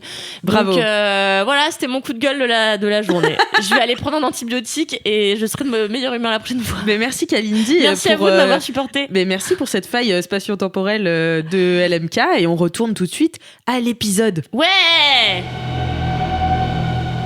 Bon bah merci beaucoup Kalindi pour ce kiff, ça fait bien envie et je vais terminer cette émission avec le mien. Ouais! Bah oui. Moi en ce moment, j'apprends quelque chose de nouveau. Et c'est rare quand tu grandis, que tu vas plus à l'école, d'apprendre quelque chose de nouveau. J'apprends à jouer de la guitare. Oh yes. Sérieux? Mais de ouf. Et je suis une brêle C'est vrai. absolue. C'est dur la guitare, ça Normal fait mal au aux doigts début. et tout. Dis-moi que t'as fait de la guitare, Mimi. Oui, j'ai arrêté. J'en ai fait, en fait, bon. Mon mec de l'époque, à une époque de ma vie, était pour le coup vraiment très bon guitariste. Il donnait des cours. C'était vraiment c'était pas son métier, mais c'était sa passion. Il en faisait depuis des années et des années. Et il m'a très très très gentiment, pour m'inviter finalement dans son monde et partager cette passion de la musique, offert une guitare, et une très jolie en plus. Et il voulait me donner des cours de guitare. Ça m'a cassé les couilles au bout de 2 cours. J'ai donné cette guitare à ma meilleure amie et je n'ai pas appris à jouer de la guitare. Voilà. Ne forcez pas vos intérêts sur vos conjoints, c'est pas leur truc. Je n'aime pas la musique, ça ne m'intéresse pas. C'est pas magiquement parce c'est un joli brin barbu que ça va plus m'intéresser de me taper des cours de guitare. Donc, non, il aurait pu commencer avec un harmonica, quoi. Tranquille, doucement. Oui, voilà, par exemple, ça m'aurait. Tiens, un triangle, on va voir déjà si t'aimes bien ça. Et puis... Parce que l'harmonica, je crois que c'est un peu technique quand même. Ouais, Ouais, quand en même, vrai, attends, ouais. c'est chaud. C'est quand t'aspires. Bref. Non, Non, tu souffles. Faut faire les non, deux. t'as raison, l'harmonica, Je fais t'as les raison, deux. il faut aspirer. C'est ça le truc. C'est pas une flûte de pan. C'est long cet épisode. Hein. Alors, allez. Je suis en train de me dire, j'ai Among Us ce soir à 19h. Pourquoi Qu'est-ce qui t'a attiré à la guitare? Eh ben, en fait, écoute, j'étais en week-end avec des amis il y a fort longtemps, et puis j'avais vu cette guitare qui traînait, et personne n'en jouait. Alors je l'ai accordée avec l'aide de mes amis guitaristes, et puis j'ai commencé à jouer genre Pump It, tu vois, des Black Eyed Peas, ou le truc de James Bond et tout machin. Et j'ai dit à mon pote, moi, mon rêve, depuis que je suis vraiment très jeune, c'est de savoir faire d'un instrument et d'en jouer. Et j'ai fait du piano, mais il y a très très longtemps. Après, j'étais un peu autodidacte, mais je suis pas très forte, tu vois. Enfin, genre, j'ai genre 2 chansons que je sais faire et que je sais chanter en même temps, tu vois. Mais c'est vraiment... Ouais, non, mais c'est pas ouf, tu vois. Et vraiment, et du coup, je me suis dit, il faut absolument que j'apprenne la guitare. Et que je devienne Taylor Swift, Oui, parce que bien sûr. c'est mon objectif. Vous avez vu, je me suis fait une frange et tout, donc c'est bon. Et Ça, c'est Et bon. t'as Ensuite, fait. guitare, ensuite Taylor Swift. voilà. Et du coup, mon ami m'a expliqué déjà la notation des guitares, parce que ça semble un peu cryptique au début quand tu regardes et tout. Il y a des traits, des points, des ronds et tout. J'étais là, le solfège des guitares, ça a l'air délire. En fait, c'est juste un dessin de la Où tu guitare. mets tes doigts. Ouais. Et du coup, j'étais là, waouh, Est-ce putain, qu'il a rien à voir. tourné la page et t'as fait ah, c'était le manche. Yes. Et moi, par rapport au piano, j'ai galéré pendant des années sur le solfège et tout, bref. Et là, c'était hyper simple, du coup, je me suis dit, bah vas-y. Et franchement, j'arrive maintenant à faire Lover de Taylor Swift, mais ça sonne très faux. Voilà, parce que j'ai pas assez de force dans les doigts. Ça finissait bien cette Non. histoire. J'ai pas assez de force dans les doigts, et du coup, j'ai vraiment très mal. En plus, il m'a prêté une guitare, parce qu'il est très gentil pendant le confinement, il m'a prêté sa guitare, qui est une guitare folk, et du coup, ça me fend les doigts. Ça fait trop mal, mais c'est vraiment mon rêve. Un jour, vous me verrez sur scène. Mais c'est comme ça que je suis tombée amoureuse la première fois. Hein. Genre vraiment, c'était un guitariste. Original, Alix Martineau. Et ouais, et en fait, il était si méchante. Et je te parle de mon premier amour.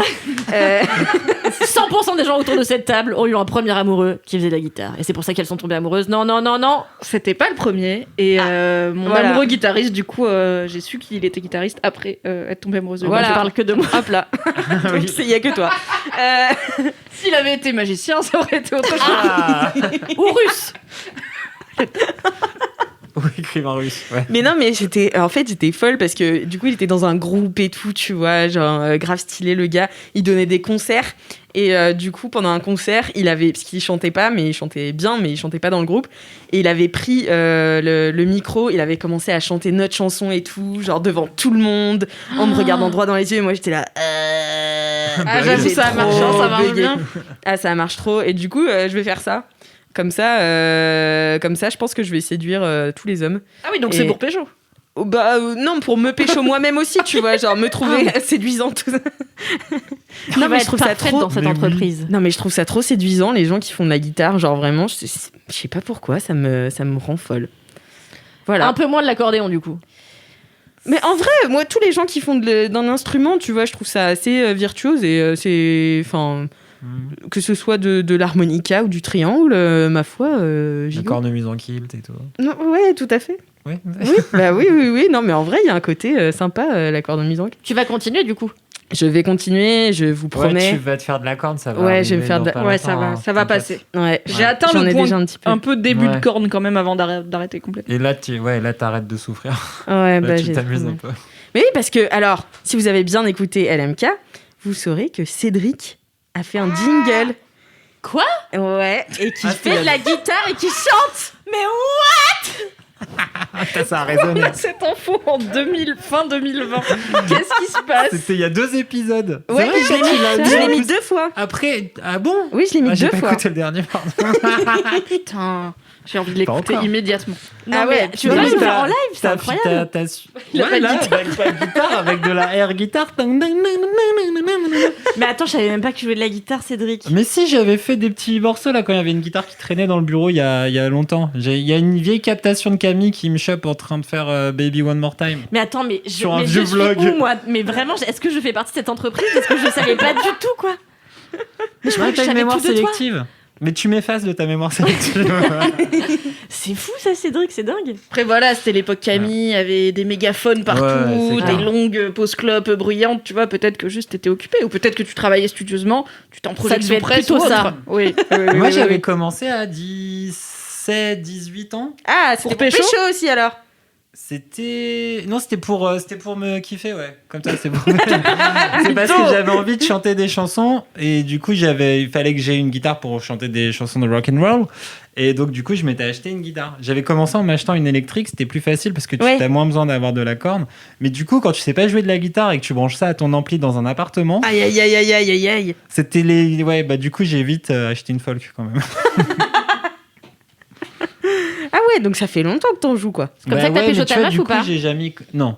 Ouais, elle s'en fout. Non, mais parce que j'aimais bien la musique, ça l'intéressait, mais que je joue de la musique, non. Elle fait du piano depuis qu'elle a genre 5 ans. Ah donc ouais, en non, plus, mais les gens Elle qui me regarde respectent jouer de pas, la quoi. guitare, elle fait, mais tu chantes faux, mais c'est pas les bons accords, mais qu'est-ce que tu fais? T'as genre, c'est bon, vas-y, c'est des tablatures trouvées sur internet, lâche-moi quoi.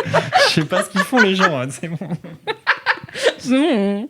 Ça, C'est mais bien, attends, c'est cours de théâtre, cours de guitare, de année très talent. culture, hein, très, Ah, la très première artistique. partie du prochain LMK Live, hein, ça va être quelque chose. Ce serait ouf. Et Mimi nous fait de la magie. Oui, j'ai cru que t'allais dire capoeira. Ce serait un LMK, ce serait LMK un incroyable talent et on ferait tous nos talents. Moi, j'apprends à jouer du ukulélé avec un garçon que je fréquente un peu en ce moment et je suis très très peu douée également. Et alors que le ukulélé, c'est quand même un peu plus simple. Déjà, t'as moins la distanciation des mains des cordes. et c'est quand même un peu moins difficile. Sauf que moi, du coup, j'ai le problème inverse, c'est que le ukulélé, je Trop sais pas où le petit. mettre sur WAM, tu vois. Donc je suis là, je le pose sur mes seins et je galère de ouf. Donc Comme un pas facile non plus. tyrannosaure. Ouais, c'est un peu ça, ouais.